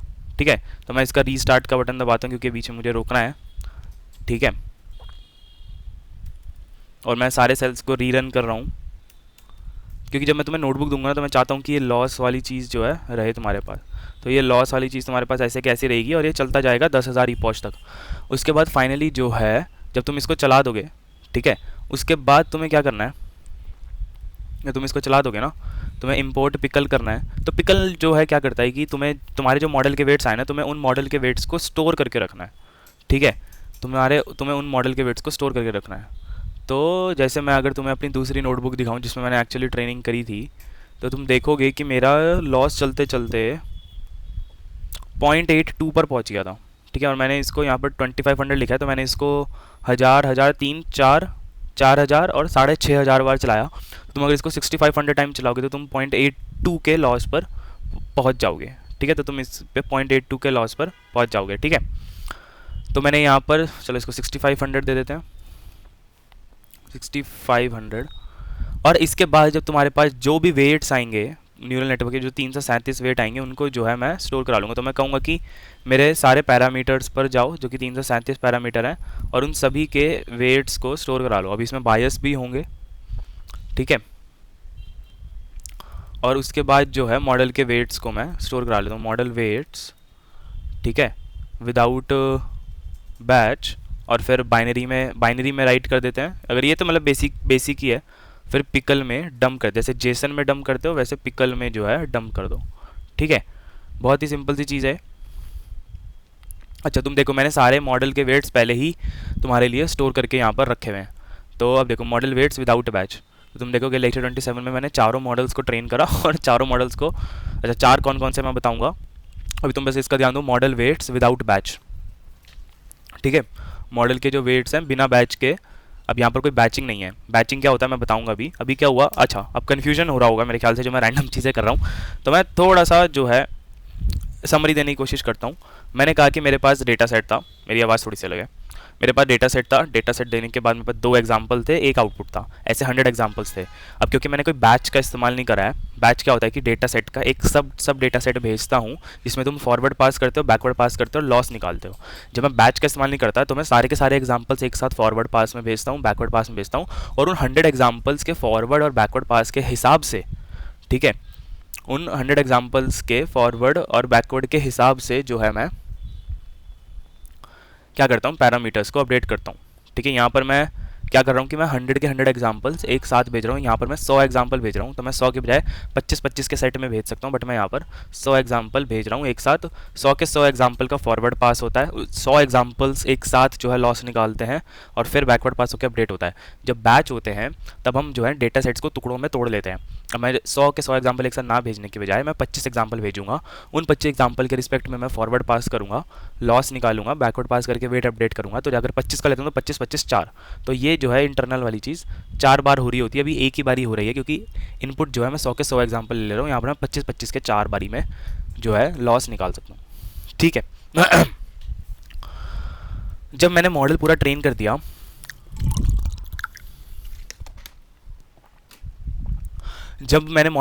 कर दिया, तुम इस चीज़ को चलाना अपनी नोटबुक में, तुम डाउनलोड कर सकते हो इसको मेरे गिटअप से, मैं गिटअप पे डाल दूंगा। ठीक है, जब ये मॉडल पूरा ट्रेन हो गया 2-3 घंटे में, तो उसके बाद तुम्हें क्या करना है, उसके बाद तुम सारे के सारे पैरामीटर्स को लो और जो है डंप कर दो उसको इसके अंदर। ठीक है, अब पिकल क्या होता है, पिकल जो है, अब मॉडल के वेट्स को सेव करने का बहुत सारे तरीके होते हैं। नॉर्मली इंटीजर स्टोर करा सकते हैं। पिकल नाम की लाइब्रेरी, शायद हगिंग फेस किया, आई डोंट परफेक्टली रिमेंबर। ठीक है, बट पिकल लाइब्रेरी क्या करती है, आपके वेट्स को स्टोर करने में मदद करती है। मैं अगर एंटर दबाऊंगा तो जो है वेट्स जो है स्टोर हो जाएंगे, बट मैं नहीं दबाऊंगा क्योंकि ये यहाँ पर हिल जाएगा। मेरे पास पहले से वेट्स हैं, तो मैं इसको लोड कैसे करूँ, ये मेरा ज़्यादा फंडामेंटल चीज़ है। ठीक है, तो तुम ये वेट्स को लोड करा सकते हो, वेट्स डंप आफ्टर ट्रेनिंग। ठीक है, अब इसके मल्टीपल फॉर्मेट्स आते हैं, लोग अलग अलग फॉर्मेट्स का इस्तेमाल करते हैं, अभी तुम इसी फॉर्मेट का इस्तेमाल रखो। अब एज्यूम करो कि तुम्हारा मॉडल ट्रेन हो गया, तुमने 6500 टाइम्स 6500 ईपॉश पे ट्रेन करा इस डेटा को। ठीक है, जो कि सही नहीं होता है, ऑब्वियसली ओवर फिटिंग की दिक्कत आएगी। रेगुलराइजर हमने नहीं लगाया, रेगुलराइजर भी पढ़ाना है, या भूल गया मैं, वो अगले सीरीज़ में होएगा। रेगुलराइजर लॉस और ये अलग अलग लॉसेस जो होते हैं तुम्हारे, और अलग अलग पैरामीटर अपडेट कैसे करते हैं, वो सारे अगले सीरीज़ में करेंगे हम लोग। अब एज्यूम करो कि हगिंग फेस पे क्या होता है ना, हम आमतौर पे हगिंग फेस पे मॉडल के वेट्स को अपलोड कर देते हैं। तो ये मेरे मॉडल के वेट्स रहेंगे ट्रेनिंग के बाद। अब कोई भी इन वेट्स को डाउनलोड कर सकता है, और इन वेट्स को डाउनलोड करने के बाद मॉडल जो है चला सकता है।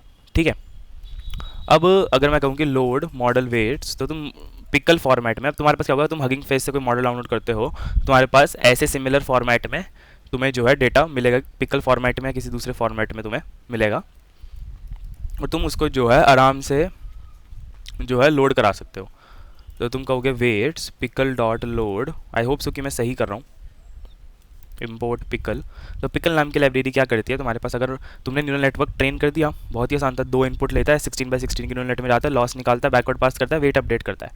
ट्रेन कर दिया, लॉस 47 हुआ, 17 हुआ, 8.54 हुआ, आखिरी में घट घट के मेरे पास आखिरी लॉस जो आया था वो आया था मेरे पास फाइनल लॉस। अगर मैं लिखूँ फाइनल लॉस, अगर मैं लिखूँ, वो मेरा आया था 0.82 यहाँ पर। इन वेट्स को मैंने लोड कर लिया जिन पे लॉस 0.82 आया था, ठीक है।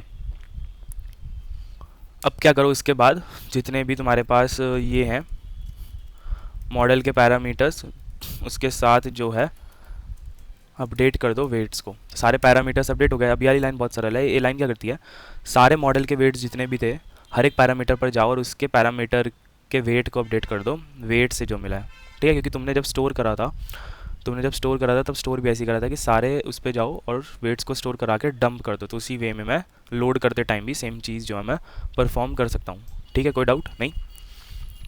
अब जो है क्या करो, अब जो है मैं तुम्हें एक बार दिखा देता हूँ कि इसका लॉस कितना आता है, ठीक है। जो अपना डेटा सेट था उस पर लॉस कितना आता है। फॉरवर्ड पास करा, लॉस निकाला for Y pred comma Y in zip of Y preds comma Y S, Y pred minus Y star star 2 space, ठीक है। फिर दोबारा सिंटैक्स एरर, पता नहीं मैं क्या कर रहा हूँ आज, कोई बात नहीं। लॉस निकाला और प्रिंट लॉस, तो लॉस कितना आया 0.82 जो मैंने बताया था। तो ये मॉडल के वेट्स क्या करते हैं, इन्होंने बताया कि मेरे करंट डेटा सेट पर लॉस है मेरा 0.82।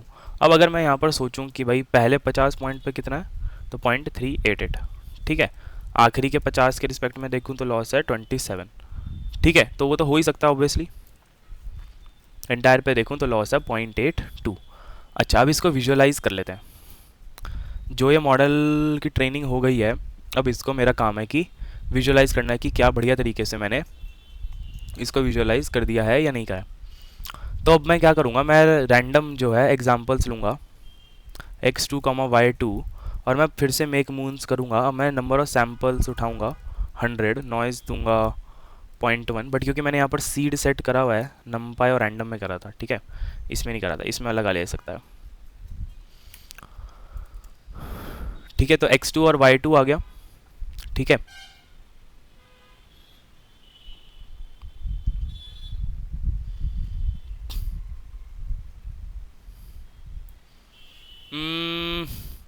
मतलब मैं दो चीज़ें सोच रहा हूँ, या तो मैं तुम्हें विजुअलाइजेशन वाला पी समझाऊँ या फिर मैं एआई की हेल्प लूँ और मैं कहूँ कि अच्छा हाँ देखो ऐसे बनता है, ये सेम कोड चल जाता है। चलो दोनों से बता देता हूँ। पहले मैं तुम्हें कोड दिखा दूँ डायरेक्टली।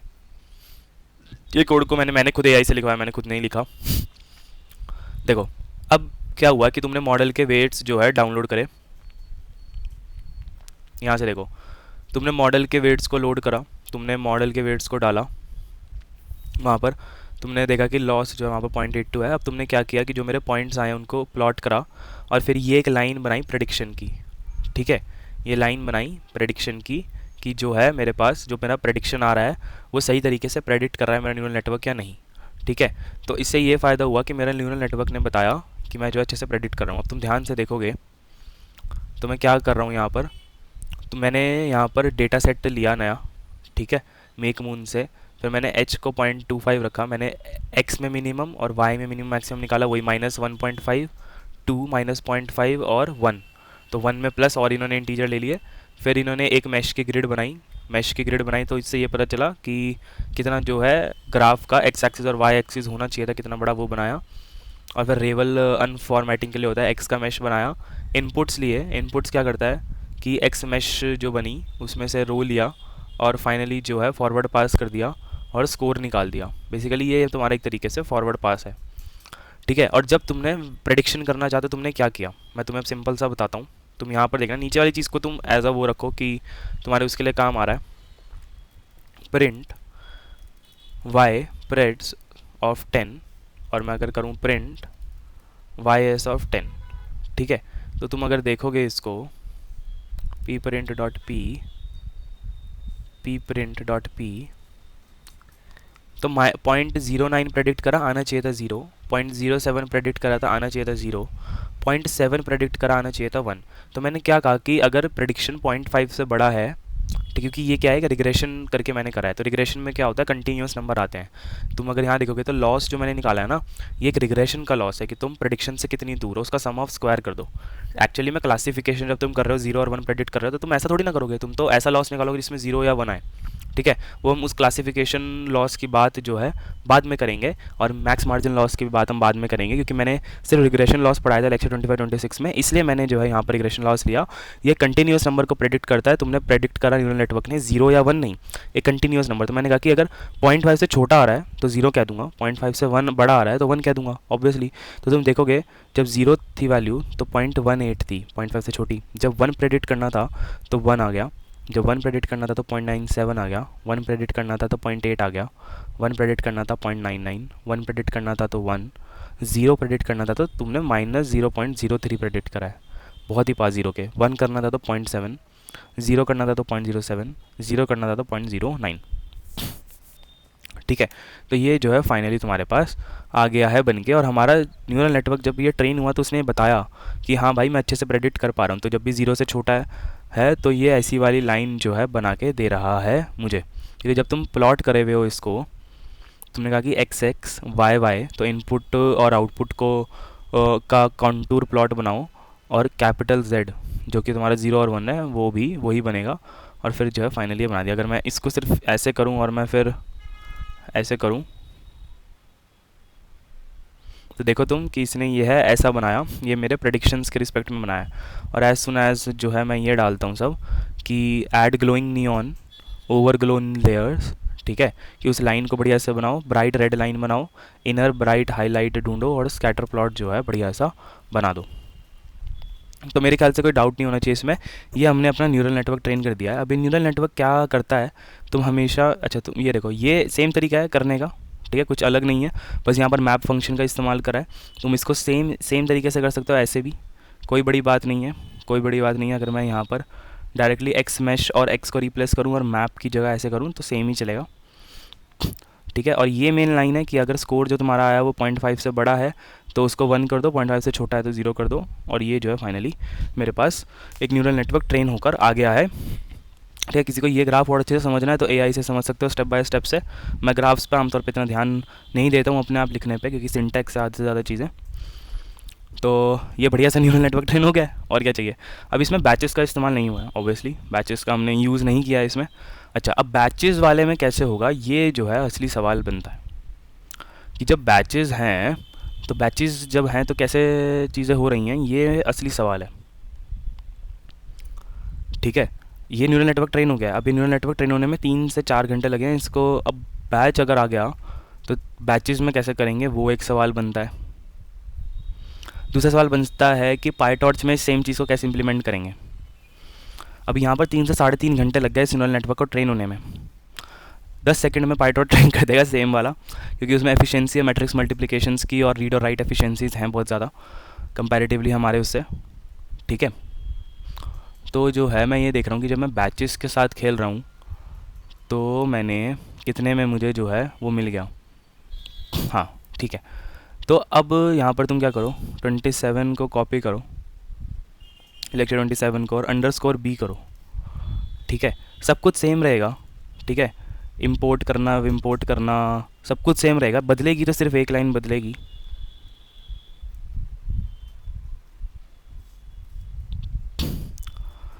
ठीक है।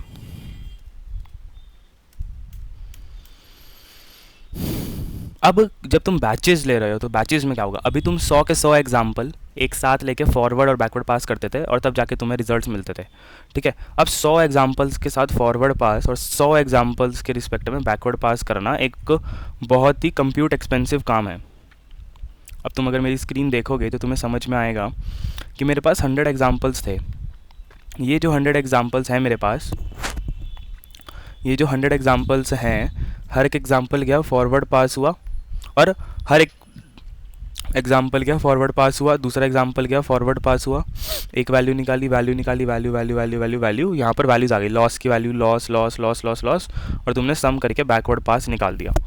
अब अगर तुम 100 एग्जाम्पल्स की बजाय 25 रैंडम एग्जाम्पल्स लेते, ठीक है, और हर बार 25 रैंडम एग्जाम्पल लेते, तो क्या तुमने यहाँ पर 4x कंप्यूटेशन पहले ही घटा दी, पहले तुम 100 एग्जाम्पल्स का फॉरवर्ड पास करते थे, ठीक है, अब तुम 25 एग्जाम्पल्स का फॉरवर्ड पास करते हो, 25 एग्जाम्पल के लॉस निकालते हो। पहले तुम 100 के लॉस निकालते थे, फिर सम करके बैकवर्ड पास करते थे। तो क्या तुमने यहाँ पर एफिशिएंसी लाए? जवाब है हाँ। तो ये बैचेस जो है एफिशिएंसी के लिए, बैचेस जो हैं वो एफिशिएंसी के लिए। मैं यहाँ पर सिर्फ एक लाइन ऐड करूँगा, क्या सभी को ये याद है जो मैंने भी समझाया? फॉरवर्ड पास, लॉस निकालो, हर 10 इंटरवल के बाद प्रिंट करो, ज़ीरो कर दो ग्रेडियंट्स को बैकवर्ड पास से पहले, और फिर जो है वेट्स को अपडेट कर दो लॉस निकालने के बाद। अभी एक्सेस की लेंथ क्या है? 100, राइट, 100 रोज़ और 2 कॉलम। अब जब मैं पास कर रहा हूँ ना इसके अंदर, ठीक है, जब मैं पास कर रहा हूँ इसके अंदर, तब मैं क्या चाहूँगा, मैं क्या करूँगा कि रैंडम डॉट सैम्पल, अब मैं रैंडम 25 एग्जाम्पल्स जो है लूँगा, या 50 एग्जाम्पल्स ले लेता हूँ रैंडम। तो मैंने अपने डेटा सेट को हाफ कर दिया। जब भी तुम एक डेटा देखते हो, एक पूरा डेटा सेट देखते हो, तुम 100 एग्जाम्पल की बजाय रैंडम 50 एग्जाम्पल्स उठा लो, ठीक है। तो ये जो रैंडम 50 एग्जाम्पल उठाएगा, अब इसमें क्या करें, random dot sample range of len of Xs comma 50। इसका क्या मतलब है? इसका मतलब ये है कि टोटल लेंथ कितनी थी? 100 की, ठीक है, टोटल लेंथ थी 100 की, और 50 एग्जाम्पल तुम्हें उठाने हैं, तो रैंडम 50 एग्जाम्पल्स उठा के उनकी इंडेक्स दे दो। अगर मैं जो है कहूँ आर अंडरस्कोर इंडेक्स, ठीक है, और फिर मैं जो है len of R underscore index करूँ तो 50 आ रहा है, और मैं फिर प्रिंट करूँ आर अंडरस्कोर इंडेक्स 10 प्रिंट करता हूँ स्टार्टिंग के, तो उन्होंने कहा इंडेक्स 27 उठा लो, 20। तो डेटा सेट्स की इंडेक्स है ये बेसिकली, कि इनपुट 100 है तो रैंडम 50 इंडेक्सेस उठा लो, रैंडम 50 इंडेक्सेस उठा लो। अब एक्सेस भी वही था, तो अब जो है जब मैं प्रेडिक्शन कर रहा हूँ, ठीक है, तो मेरे पास अब नया एक्सेस और वाई एस आ जाएगा, बैच अंडरस्कोर एक्सेस, ठीक है। तो हर एक एग्जाम्पल पे जाओ और वहाँ से उस इंडेक्स की वैल्यू को उठा के ले आओ। Similarly batch underscore Y S, हर एक एग्जाम्पल पर जाओ और उठा के जो है आउटपुट ले आओ उसके कॉरस्पॉन्डिंग, ठीक है, फॉर आई इन दिस, ये ले आओ, और फिर जो है नॉर्मल जहाँ जहाँ पर एक्सेस है वहाँ वहाँ पर बैच एक्सेस को कर दो। एम ऑफ एक्स करा, लॉस जब निकाल रहे हैं तब भी बैच में जो होगा वो आएगा, 10 करा, ग्रेडियंट करा, वो करा, और ये जो है अपडेट कर दिया। मैं यहाँ पर सिंपल कॉपी पेस्ट करता हूँ जो पहले से था। अब यहाँ पर मैंने 6.5 ई पॉश की बजाय कितने ई पॉश के लिए चलाया? मैंने यहाँ पर चलाया 1000, 5000 और 10,000, 15,000, 16,000 16,000 बार मैंने इसको चलाया, 16,000 बार मैंने इसको ये वाला डेटा सेट दिखाया, ठीक है। उसने इंडेक्स निकाली, बैच निकाला, प्रेडिक्शन निकाले बैच एक्सेस में से। अब ये 50 ही है, 100 से 50 रिड्यूस हो गया। करा सिर्फ इतनी सी चीज़ है, अगर बेसिक समझाऊँ, बैचेस में जब हम काम करते हैं, बैचेस में हम छोटा छोटा सब डेटा सेट बेचते हैं और उसके रिस्पेक्ट में लॉस निकाल के वेट अपडेट करते हैं। एंटायर डेटा सेट एक बारी में भेज के बैकवर्ड पास करके लॉस नहीं निकालते, ये एफिशिएंसी के लिए करते हैं। लॉस निकाला बैच वाइज पे, और हर 5 स्टेप के बाद मैंने यहाँ पर प्रिंट कर दिया, और फिर फाइनली ग्रेडियंट्स को 0 कर दिया, और फिर इसको अपडेट करते हैं। यहाँ पर जो ये लर्निंग रेट मैंने सेट करा है -0.0005, पिछली बार कितना था पिछली बार कितना लर्निंग रेट था? पिछली बार लर्निंग रेट था 0.0001। तो ये मैंने कैसे मैनुअली जो है चला के देखा, लॉस एक्सप्लोड तो नहीं कर गया इधर उधर, तो वहाँ से देखा। तुम अभी डायरेक्टली ऐसा यूज़ कर सकते हो, मैं समझाऊंगा उसका क्या मतलब है। अलग अलग अल्फ़ा की वैल्यूज़ को ट्राई करो, और जो बेस्ट वैल्यू बैठे तुम उसको ले सकते हो। अडेप्शन भी होता है अल्फ़ा का, सिखाएंगे बाद में। तुम देखो यहाँ पर लॉस 20 से शुरू हुआ था, 14 पे पहुँच गया है। 148 से शुरू हुआ था, बट मैंने क्योंकि इनिशियली फॉरवर्ड पास बैकवर्ड पास अपडेट एक बार कर दिया, तो इसलिए हो रहा है ऐसा। अब स्पीड देखो कितनी ज़्यादा है, हर 10 आइट्रेशन कितनी स्पीड से हो रही है। पहले यहाँ की 10 आइट्रेशन होने में ज़्यादा टाइम लग रहा था, क्योंकि अब डेटा सेट हाफ हो गया है, तो कंप्यूटर एफिशिएंसी डबल हो गई है। तो ऐसे निकालते जाओ और तुम्हें जो है मिलता जाएगा। 6.26 पे पहुँच गया, और मैं इसको इंटरप्ट कर देता हूँ, ठीक है। कीवर्ड इंटरप्ट हो गया, ओके, कुछ तो इंटरप्ट हुआ है, रीस्टार्ट मार देता हूँ, ठीक है। तो मेरे ख्याल से तुम समझ गए होंगे कि लॉस कैसे हो रहा है। 6.79 आ गया। इसे ऊपर के मैं पहले सारे सेल्स रन कर देता हूँ, क्योंकि अब मुझे ग्राफ दिखाना है फिर से। आई होप से कि सबको न्यूरल नेटवर्क की ट्रेनिंग समझ में आ गई होगी। इतना कुछ खास मुश्किल भी नहीं था। आगे आने वाले समय में मुश्किलें थोड़ी सी बढ़ेंगी, हाँ ठीक है, थोड़ी सी ज़्यादा बढ़ेंगी समझने में ठीक है। तो मैं इसको सेल को रन नहीं कर रहा, मैं नोटबुक में ऐसे ही दे दूंगा तुम्हें। सेम चीज़ तुम्हें अब यहाँ पर रिपीट करनी है, कि तुम्हें जो है यहाँ पर क्या करना है, मॉडल वेट्स विद बैच के साथ न्यूरल नेटवर्क ट्रेन हो जाए, सारे वेट्स को इकट्ठे करो और सारे वेट्स को डंप कर दो पिकल की मदद से। डंप कर दिया, मैं इसको भी चला नहीं रहा हूँ क्योंकि मेरे पास पहले से स्टोर्ड है model weights with batch dot pickle. ठीक है, तुम यहाँ देखो ये बाइनरी है, तुम इसको लोड कर दो, मॉडल वेट्स विदाउट बैच लिखा हुआ है, विद बैच कर दो। ठीक है, लोड करो, मस्त से डालो वेट्स को, उसमें फॉरवर्ड पास करो, तो यहाँ पर लॉस पॉइंट 854 है। ठीक है, यहाँ पर हमें 13,000 आइट्रेशन 16,000 आइट्रेशन मिला, तो ओवरऑल आइट्रेशन बढ़ जाती हैं जब तुम डेटा सेट को स्मॉल करते हो। वहाँ पर 6,500 में सेम मिलेगा, बट वहाँ पर 3 से 4 घंटे नेटवर्क ट्रेन होने में लगे, यहाँ पर मुश्किल से मेरे ख्याल से घंटे से 2 घंटे लगेगा। 100 आइट्रेशन हो गई सिर्फ 10 सेकेंड में, 20 सेकेंड में। ठीक है, तो अब तुम यहाँ पर सेम चीज़ देखो, 0 प्रेडिक्ट करना था, मॉडल ट्रेन हुआ, 0.1 प्रेडिक्ट हो रहा है, 0 करना था 0.08 हो रहा है, 1 करना था तो 1.07 हो रहा है, 0.9 हो रहा है, 0.7 हो रहा है, 96, 98, 18। सेम चीज़ यहाँ पर है कि 0.5 से बड़ा है तो जो है तुम उसको 1 कर दो, 0.5 से छोटा है तो उसको 0 कर दो। तो ये जो है तुम्हारे पास बढ़िया सा मॉडल ट्रेन होके आ गया है। ठीक है, कोई डाउट इसमें? मेरे ख्याल से समझ में आ गई ये चीज़ें सारी की सारी बढ़िया से इसमें। अब पाई टॉर्च में कैसे करेंगे, अगला सवाल तो यही है। अब सेम चीज़ को मैं पाई टॉर्च में इम्प्लीमेंट करके दिखाना चाहूँगा। ठीक है, पाई टॉर्च में तो 2 मिनट में 20 सेकंड में ट्रेन हो जाता है, तो हम पाई टॉर्च में ट्रेन करेंगे, इसी में बैठ के ट्रेन करेंगे। तो तुम एक हेडिंग लगा लो, लेक्चर नहीं, हेडिंग मत लगाओ, रहने दो, इसी को कॉपी पेस्ट कर लो। मैं इसमें से सेल्स हटा दूंगा, lecture 27 underscore torch without batch. ठीक है, मैंने पहले से ट्रेन करके रखे हुए हैं model weights torch with batch without batch dot pickle. अब रन कर दो, देखो मैटप्लॉटलिब भी चाहिएगा, रैंडम सीड भी चाहिएगा, अब माइक्रोग्रैड नाम की लाइब्रेरी नहीं चाहिएगी, डेटा सेट तो चाहिएगा ही, उसकी डेटा टाइप भी चाहिएगा, टाइप चाहिएगा, इनपुट आउटपुट देखा बढ़िया से। ठीक है, वैल्यूज़ देखी इनपुट आउटपुट की, लिस्ट में कन्वर्ट करा। अब ये जो है नहीं होना चाहिए यहाँ पर। ठीक है, अब इनमें से कुछ नहीं होना चाहिए यहाँ पर। ठीक है, ये तो चलो हो सकता है, चलो यहाँ तक समझ में आ गई ना चीज़ें। पाई टॉर्च में कैसा होगा ये तुम्हें समझ में आ गया, एक्सेस और वाई एस बना लिए जैसे उसमें बनाते थे बढ़िया से।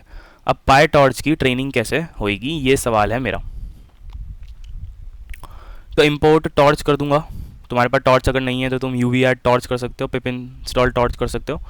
टॉर्च डाला, टॉर्च डालने के बाद इनपुट बना दिया, कहा कि मुझे एक टेंसर चाहिए टॉर्च का, और मेरे जो नमपाई एरे था, एक्सेस नमपाई एरे तो कैपिटल एक्स था, पाइथन की लिस्ट थी मेरी ये। ठीक है, तो मैंने इसको पाई टॉर्च का टेंसर बना लिया। ठीक है, तो अब अगर मैं करूँ प्रिंट एक्स ऑफ 10, तो ये एक मेरा टेंसर बन के आ गया है। अगर मैं यहाँ पर ये करूँ Xs dot D type Xs dot shape, तो पाई टॉर्च फ्लो 32 लेता है, साइज़ है 100,2। तो नॉर्मली जो है पाइथन की लिस्ट से तुमने यहाँ पर एक्सेस डॉट टू लिस्ट कर देते अगर तुम हमारे पास नमपाई का एरे होता और ये टेंसर में कन्वर्ट कर दिया, तो टेंसर में कन्वर्ट करवाना पड़ा ना, क्योंकि जैसे वैल्यू ऑब्जेक्ट में वहाँ पर था अपने आप हो जाता है, यहाँ पर भी हमें जो है करवाना तो पड़ा ही है। सिमिलरली वाई एस जो है torch dot tensor Y S बनाया, फिर वाई एस डॉट शेप बनाया और Y S dot D type बनाया, इंट 64 और ये। ठीक है, फिर उसके बाद इंपोर्ट टॉर्च, ये तो मैंने बताया था, और फिर इंपोर्ट टॉर्च। टॉर्च के अंदर भी क्या सेम मॉड्यूल है ऐसा सा मल्टीलेयर परसेप्ट्रॉन बनाने का, क्या सभी को याद है? हाँ, अब मॉडल कैसा दिखेगा, क्या सभी को याद है कि यहाँ पर तुम्हें सिक्वेंशियल बनाना होता है? कैसा दिखता था वो? N N dot linear. ठीक है, 2,16 2 से 16 पर जाओ, एन एन डॉट रेल्यू को जोड़ो, फिर एन एन डॉट लीनियर जाओ, 16,16 जोड़ो, फिर एन एन डॉट रेल्यू पर जाओ, फिर एन एन डॉट लीनियर पर जाओ, 16,1 करो, फिर एन एन डॉट किस पे जाओ? क्या सिग्मॉइड? नहीं, आखिरी लेयर पे कुछ नहीं करना पसंद करते हम लोग आमतौर पे। और ये हमारा सेम है जो हमने 2 16 16 1 का बनाया था, ये सिमिलर है, आखिरी में रेल्यू को बस यूज़ करा है हमने। क्या तुम प्रेडिक्शंस बता सकते हो? क्या पाइटर जिसमें ज़्यादा एफिशिएंट है? क्या मुझे फॉर लूप लिखना पड़ेगा यहाँ पर, फॉर एक्स इन एक्सेस और हर एक में जाके दो? नहीं, जवाब है नहीं। तो प्रेडिक्शंस मिले वाई के, तो वाई प्रेड्स का डी टाइप और वाई प्रेड्स का शेप, तो फ्लोट 32 था और 100,1 था। तो P print dot P print Y preds colon 10, P print dot P print Y S 10 import P print करा तो तुम्हें क्या पता चल गया कि मेरे पास क्या आ गया, ये टेंसर आ गया और ये टेंसर आ गया। ठीक है,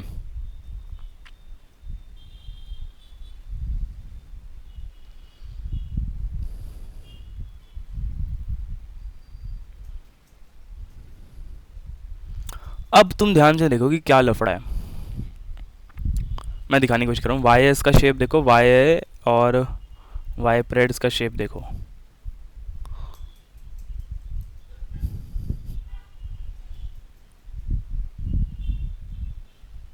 क्या 100,1 है और क्या 100 है? तो मतलब ये एक 1D टेंसर है वाई एस और 2D टेंसर जो है मेरा वाई प्रेड्स है। 2D टेंसर और 1D टेंसर सबको पता है, 100 rows with 1 column, 100 rows with 1 column and 100 rows are there, 100 rows are there, 0 0 1 0 1 1 1 1 0। ठीक है, 100 is there and 100,1 is there. क्या दोनों की शेप सेम है? नहीं। अगर दोनों की शेप सेम नहीं है तो इसका मतलब ये है कि मैं ये सही तरीके से नहीं कर पाएंगे काम। एक 100 का रो वेक्टर और एक कॉलम वेक्टर सम नहीं हो पाएंगे, तो इसमें क्या होगा कि ब्रॉडकास्टिंग होएगा 100 का और सम होगा, जो कि गलत है। कुल मिला के ब्रॉडकास्टिंग का मैं बाद में बताऊंगा। कुल मिला के बेसिक फंडामेंटल ये है कि दोनों की शेप सेम होनी चाहिए। 100,1 एंड इधर 100 है, 100 है 1D टेंसर 2D टेंसर।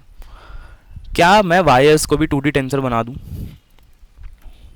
तो वाई एस को 2D टेंसर बनाने के लिए मैं क्या करूँगा, व्यू नाम का एक फंक्शन होता है पाइटॉर्च में, वो क्या करता है जिस शेप में तुम चाहो शेप में कन्वर्ट कर देगा। तो ये पहले से 100 है तो 100,1 में कन्वर्ट कर देगा ये। अब अगर मैं सेम चीज़ को प्रिंट करूँ दोबारा व्यू करने के बाद तो मुझे समझ में आएगा कि ये दोनों सेम साइज़ के, 10,1 10,1। ठीक है, अब अगर मैं दिखाऊँ Y S dot shape Y preds dot shape तो 100,1 और 100,1 है दोनों। ठीक है, कोई डाउट इसमें? मेरे ख्याल से तो ये सबसे आसान था। दोनों की शेप सेम होगी, Y S dot shape and Y preds dot shape, 100,1 100,1। इसमें कोई डाउट नहीं होगा। अब इसके बाद जो है मैं क्या करूँगा, थक गया हूँ मैं। अब इसके बाद जो है, अब तो बहुत ही सिंपल सी चीज़ है। अब मुझे शेप पता चल गया। एक्चुअली ना पाइटॉर्च में एक चीज़ है कि शेप्स का ध्यान बहुत अच्छे से रखो, वरना लंका लग सकती है और डीबग में जो है मतलब फट सकती है बहुत बुरे वाली। इसलिए आमतौर पे सावधान रहें, सतर्क रहें जब भी पाइटॉर्च की शेप्स के साथ काम कर रहे हो। ठीक है, अब लॉस अगर निकालना है तो कैसे निकालोगे? लॉस तो बहुत ही आसान है कि जो तुम्हारे प्रेडिक्शंस थे, देख रहे हो यहाँ पर, अगर मैं इसको 100,1 में कन्वर्ट ना करता ना दोनों को, तो सब्ट्रैक्शन गलत हो जाता। एक रो टेंसर एक 2D के साथ सब्ट्रैक्ट होता, वो हो जाता ब्रॉडकास्टिंग की मदद से, बट वो गलत सब्ट्रैक्ट होता। 0 में से -0.07 सही से नहीं घटता। वो क्या होता कि हर एक एलिमेंट घटता हर एक के एलिमेंट से, फिर सम होकर आता। अब हर एक एलिमेंट कॉरस्पॉन्डिंग एलिमेंट के साथ घट रहा है। मैं अगर किसी को इंटरेस्ट है इस चीज़ को जानने में तो वो जान सकता है आराम से, कोई दिक्कत नहीं है। बट अगर किसी को समझ नहीं आया है तो बस इतना एज्यूम करो कि शेप्स को सेम रखना बहुत ज़रूरी है। जब मैं ब्रॉडकास्टिंग बताऊंगा तो मैं एक पूरा 1 से 2 घंटे का लेक्चर लूँगा जिसमें मैं समझाऊंगा कि एक्चुअली में दिक्कत क्या आएगी। अभी बस इतना रखो कि शेप देखो, बार बार जो तुम सब्ट्रैक्ट कर रहे हो, पावर कर रहे हो, उनकी शेप देखो। ठीक है, तो लॉस आ गया। ठीक है, वैसे स्टार 2 करना सही नहीं है, पाओ 2 ज़्यादा एफिशिएंट है और मीन जो है और भी एफिशिएंट है। ठीक है, तो लॉस निकल के आ गया मेरे पास 0.5894। ठीक है, मेरे ख्याल से कोई दिक्कत नहीं होगा इसमें, क्योंकि पाइटॉर्च जेवियर इनिशियलाइजेशन से वेट्स को करता है, तो इनिशियली ही वेट 0.584 आ गया, जो कि एक बहुत अच्छी चीज़ है। हम जैसे इनिशियलाइजेशन करते थे वो एक अच्छी चीज़ नहीं थी, तो इसलिए स्क्यू हो जाती हैं चीज़ें। ठीक है, अब आगे बढ़ते हैं। लॉस निकाल दिया। क्या ये लॉस सिमिलर दिख रहा है मुझे जैसा मैंने वहाँ पर लिखा था? मैं दिखाऊंगा, मैं पाइटॉर्च और पाइथन को कंपेयर करके दिखाऊंगा। ठीक है, लॉस निकाला, सभी को ज़ीरो कर दिया। क्या सभी को ज़ीरो कर दिया?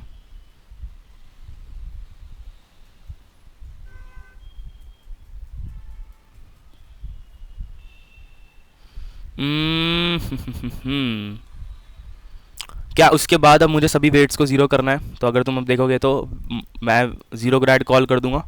ठीक है, सभी को ज़ीरो कर दिया। ज़ीरो करने के बाद सभी को क्या कर दिया, फिर लॉस डॉट बैकवर्ड को कॉल कर दिया, बैकवर्ड पास कर दी। बैकवर्ड पास करने के बाद वेट्स को अपडेट कर दिया for P in M dot parameters, और पैरामीटर्स जब अपडेट होंगे तो अपोजिट डायरेक्शन में अपडेट होंगे अपने उसके। अभी लर्निंग रेट कहाँ से आया 0.0001? मैंने बताया था पहले भी कि लर्निंग रेट हम कैसे डिफाइन करते हैं। हम लर्निंग रेट डिफाइन करते हैं हिट एंड ट्रायल से, अभी के लिए एटलीस्ट। ओके, मैंने 2 बार अपडेट कर दिया नहीं करना चाहिए था, बट ठीक है, चलो कोई बात नहीं। ठीक है, तो हमने वेट्स को अपडेट कर दिया और ये हमारी न्यूरल नेटवर्क की ट्रेनिंग हो गई। और क्या, अब तुम वाई परेड करोगे, दोबारा एम ऑफ एक्सेस फॉरवर्ड पास करोगे, अभी बैच नहीं लग रहे हैं, ठीक है, और फिर लॉस निकालोगे कि वाई परेड्स में से वाई एस आ रहा है, dot power of 2 dot mean करोगे, फिर लॉस को प्रिंट करोगे तो 0.5889, तो 0.589 से 0.588 हो गया है लॉस। तो लॉस कम हो गया, लॉस कम हो गया, ठीक है। अब इसको रिमूव करो, इसको करो, इसको। अब इस पे आओ, कैसे करेंगे, सोचो कैसे करेंगे। अगर मैं इसको 10,000 कर दूं, अब मैं सिंपली क्या करूँगा, एम ऑफ एक्सेस करूँगा, ठीक है, फिर मैं क्या करूँगा, Y preds minus Y S dot power of 2 dot mean, ठीक है, और हर 10 के बाद मैं जो है प्रिंट करूँगा, हर 10 के बाद मैं जो है प्रिंट कर दूंगा लॉस अपना, फिर ग्रेडियंट्स को 0 कर दूंगा। ग्रेडियंट्स को 0 कैसे करते हैं अभी बताया था, M dot zero underscore grad, तो 0 ग्रैड कर दिया, बैकवर्ड पास कर दिया। बैकवर्ड पास करने के बाद अब मैं यहाँ पर ये चीज़ मैंने शायद पहले बताई थी, नहीं मुझे याद नहीं है, बट मैं ये करूँगा और ये मेरा मॉडल ट्रेन हो जाएगा। ये देखो मॉडल ट्रेन हो रहा है और 2.3 सेकेंड्स, 3.5 घंटे लगे जब हमने पूरा फुल बैच लिया और अपनी पाइथन की लिखी हुई लाइब्रेरी से करा, तब हमें इतना टाइम लगा फॉरवर्ड पाइकोड करने में, 3 से 4 घंटे। जब हमने बैचेस से करा तो 1 से 1.5 घंटा। जब मैंने पर पाई टॉर्च करा विदाउट बैच तो 2.3 सेकेंड्स। तो एफिशिएंसी देख रहे हो किस लेवल की पाई टॉर्च ने ला रखी है। अभी तुम अगर इसको प्योर असेंबली या उसमें लिखोगे C++ में, तो तुम सोचोगे कि हाँ भाई ये तो और भी कम में हो सकता है। तो मॉडल ट्रेन हो गए 0.16990 पे, मुझे 0.16 की क्या मिल गया है, लॉस मिल गया है, ठीक है, लॉस मिल गया है। अब तुम साथ जो मैंने मॉडल ट्रेन करा था मैंने, मेरे पास 0.05 की मिल रही थी, ठीक है, वो वेट्स इनिशियलाइजेशन की बात होता है। अब उसके बाद तुम्हें क्या करना है, नॉर्मली यही करना है कि तुम जो है मॉडल के वेट्स को, model weights underscore torch with batch, without batch underscore torch without batch dot pickle करा, और तुम ये तो हटा ही दो। कमेंट कर देता हूँ इसको, मॉडल 2.3 सेकंड में ट्रेन हुआ है टॉर्च दिस, और तुमने मॉडल को लोड करा, मॉडल के वेट्स को डाला, बढ़िया से निकाला, देखा कि क्या वही है, हाँ 0.0588 आ रहा था मेरा लॉस। अगर मैं तुम्हें दिखाऊं जब मैंने इसको ट्रेन करा था, ठीक है, तो शायद मैंने लर्निंग रेट 0.001 की बजाय कुछ और ले लिया है क्या, वैसे तो सेम आना चाहिए था। अच्छा मैंने 0.0001 ले लिया है एक्चुअली। में जब मैंने मॉडल ट्रेन करा था तो मैंने 0.001 लिया था यहाँ पर, ठीक है, इसलिए जो है हो सकता है कन्वर्जेंस कम हुआ हो। आओ इसको दोबारा से रन करके देखते हैं, मज़ा आएगा। क्या सेम लॉस पे जा पा रहे हैं हम लोग? अबे चल जा जल्दी जल्दी, दबाने को तो रन ऑल भी दबा दो, but this is the thing. 0.08 पे पहुँच पाया, चलो बढ़िया है। मॉडल ट्रेन होके वेट्स को लोड करा, डाला, लॉस देखा 0.0588, बढ़िया। अब देखो कि प्रेडिक्ट करना था 0, अब देखो ये 100,1 के हैं दोनों, आ रहा है -0.01, फिर -0.01, फिर 0.9, फिर वही अगर उससे बड़ा है। अच्छा अब यहाँ पर फॉरवर्ड पास कैसे होएगा वो देखने वाली चीज़ है, मैं दिखाता हूँ। अच्छा तो अब देखो यहाँ पर क्या है, बाकी सब सेम है, तो ये फॉरवर्ड पास हो रहा होता है यहाँ पर। तो मैंने इसको टॉर्च डॉट टेंसर में कन्वर्ट कर दिया, जो मेरा नंपाई आ रहा था उसको डेटा टाइप दे दिया, उसका फ्लोट 32 इनपुट्स आया, फॉरवर्ड पास करा, एम ऑफ एक्सेस करते थे, फिर कहा कि अगर 0 से 0.5 से बड़ा है तो वो, फिर नंपाई में कन्वर्ट करा और फिर रीशेप मार दिया इसको, और फिर ग्राफ प्लॉट करा, तो ये बढ़िया सा ग्राफ बन के आ रहा है। पाई टॉर्च में आपने अपना मॉडल को बढ़िया से ट्रेन कर दिया है, ठीक है, कोई बड़ी बात नहीं है, बढ़िया समझ में आ गया होगा, बढ़िया सी लाइन भी आ गई है, ठीक है। देख रहे हो ना, अलग अलग डेटा सेट आ रहा है तो अलग अलग के रिस्पेक्ट में हो रहा है वो, ठीक है। तो अब जो है इसके बाद एक चीज़ और कि अगर पाईटॉर्च में बैचेस इंट्रोड्यूस करवाना चाहें तो कैसे चीज़ें होंगी। तो मैं सेम टू सेम पूरी नोटबुक को कॉपी करता हूँ और मैं जो है यहाँ पर डालता हूँ विद अंडरस्कोर बैच, टॉर्च में बैचेस के साथ क्या होगा। तो बाकी सब तो सेम ही रहेगा यार, क्या सभी को याद है, क्या सब कुछ सेम रहेगा?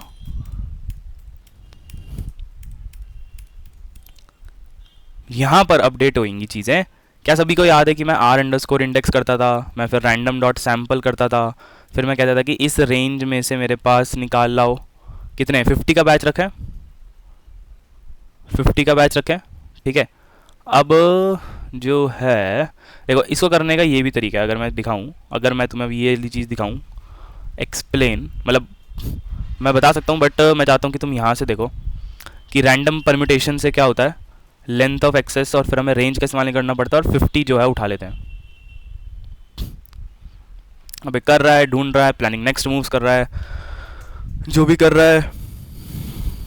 अब एज्यूम करो कि आर अंडरस्कोर इंडेक्स जो है ले आया मस्त तरीके से, और उसके बाद जो है बैचेस में लाने के बाद तो बैच अंडरस्कोर एक्सेस अगर लाएगा तो Xs of R underscore index, फिर बैच में वाई एस लाएगा तो वाई एस में आर अंडरस्कोर। अब देखो यहाँ पर क्या फ़र्क है, जब मैं तुम अगर यहाँ पर थे, जब तुम्हें बैचेस डालने पड़े थे तो तुम्हें यहाँ पर फॉर लूप लगाना पड़ा था ना पूरा, यहाँ पर वो अपने आप कर देता है इंटरनली, तो यहाँ एफिशिएंसी आ जाती है कि ये वाली इंडेक्सेस उठा लो। ठीक है, तो मैं कहूँगा कि ठीक है, मैं बैच में कन्वर्ट कर देता हूँ, ज़ीरो ग्रेड करा, ये करा, ये करा, और मैं चलो इसको कर देता हूँ कॉपी पेस्ट, कमांड एक्स, ई पॉश 10,000 इंडेक्सेस लिया, प्रेडिक्शन निकाला, फॉरवर्ड पास, लॉस निकाला, ज़ीरो ग्रेड, बैकवर्ड पास, और ये अब ये कितने में, अच्छा फॉराइन रेंज ई पॉश लिखना रह गया। इसने भी 2.4 सेकेंड में मुझे 0.3 के लॉस पे ले आया है। ठीक है, तो मेरे ख्याल से बहुत ही बेहतरीन। मॉडल वेट्स विद बैच को लोड करो। ठीक है, जब मैंने ट्रेन करा था तो मेरे पास कितना आया था, मैंने जब ट्रेन करा था तो मेरे पास 0.06 आ गया था।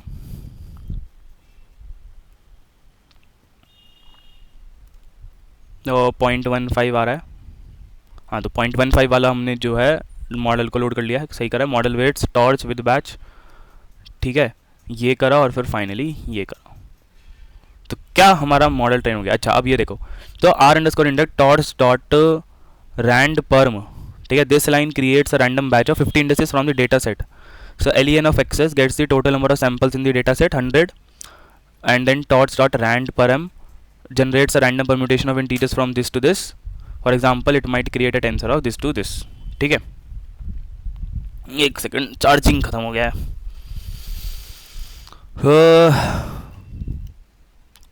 तो कुल मिला के क्या किया हमने, वहाँ पर रैंडम डॉट सैम्पल का इस्तेमाल करा था, यहाँ पर हमने टॉर्च का इनबिल्ट चीज़ का यूज़ करा था। तो टॉर्च के अंदर एक फंक्शन होता है रैंडम परम्यूटेशन, टोटल कितनी लेंथ का चाहिए उसमें से 50 सिलेक्ट कर लिए, टोटल इंडेक्सेस में से 50 जो है सिलेक्ट कर लिए रैंडम। ठीक है, 0 to 99 में से रैंडम परम्यूटेशन लेगा तो फर्स्ट 50 एलिमेंट्स ले लिया, तो 0 से 99 के बीच में जनरेट कर देगा, फिर उसमें से पहले 50 ले लिया, तो रैंडम 50 ले लिए, फिर इंडेक्सेस में डाल दिए कि ये इंडेक्सेस मुझे चाहिए, और ये मेरा बैच एक्सेस वाई एस बन गया, और फिर जो है प्रिंट करके काम हो गया। बढ़िया सा मॉडल बन गया है। तो अब जो है आखिरी चीज़ जो बचती है वो है हमारा कंपैरिजन। ठीक है, अब कंपैरिजन क्या करना है, तो बस कुल मिलाकर वो इतना था कि रैंडम परम्यूटेशन नाम का फंक्शन होता है टॉर्च में, तुम दे सकते हो कि मुझे 100 डालोगे तो 0 से 99 के बीच में रैंडम नंबर्स आ जाएंगे, उसमें से 50 सेलेक्ट कर लिए हैं। अब तुम बढ़िया से देखो टॉर्च विदाउट बैच। अब मैं कंपैरिजन करना चाहूँगा, इसकी अगर स्क्रीन में बड़ी करूँ और मैं यहाँ पर बीच में डिवाइडर लगाऊँ, तो मैं इस वाले में, ये मत दिखाओ मुझे, ये दिखाओ।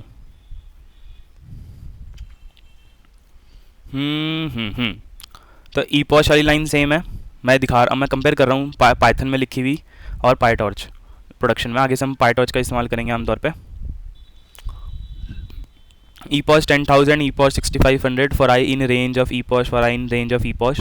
यहाँ पर एक्स्ट्रा फॉर लूप लगाना पड़ा, हर एक एक्स पर जाके इनपुट लेगा और फिर जो है फाइनली प्रेडिक्शन देगा। ये इसने डायरेक्टली अपने आप इंटरनली कर लिया होगा कि एक्सेस है, मुझे दो चीज़ें स्टार्टिंग में, तो मैं अपने आप जो है वहाँ पर कर लूँगा, लॉस निकाल दूँगा, फॉर लूप लगाना पड़ा था, यहाँ पर ये अपने आप करते रहा, माइनस करके पावर टू डॉट मीन, फिर ये आ गया हमारे पास लॉगिंग, फिर सबको ज़ीरो कर दो, ज़ीरो ग्रेड, यहाँ पर मैं m dot zero underscore grad कर सकता हूँ, same to same, loss dot backward.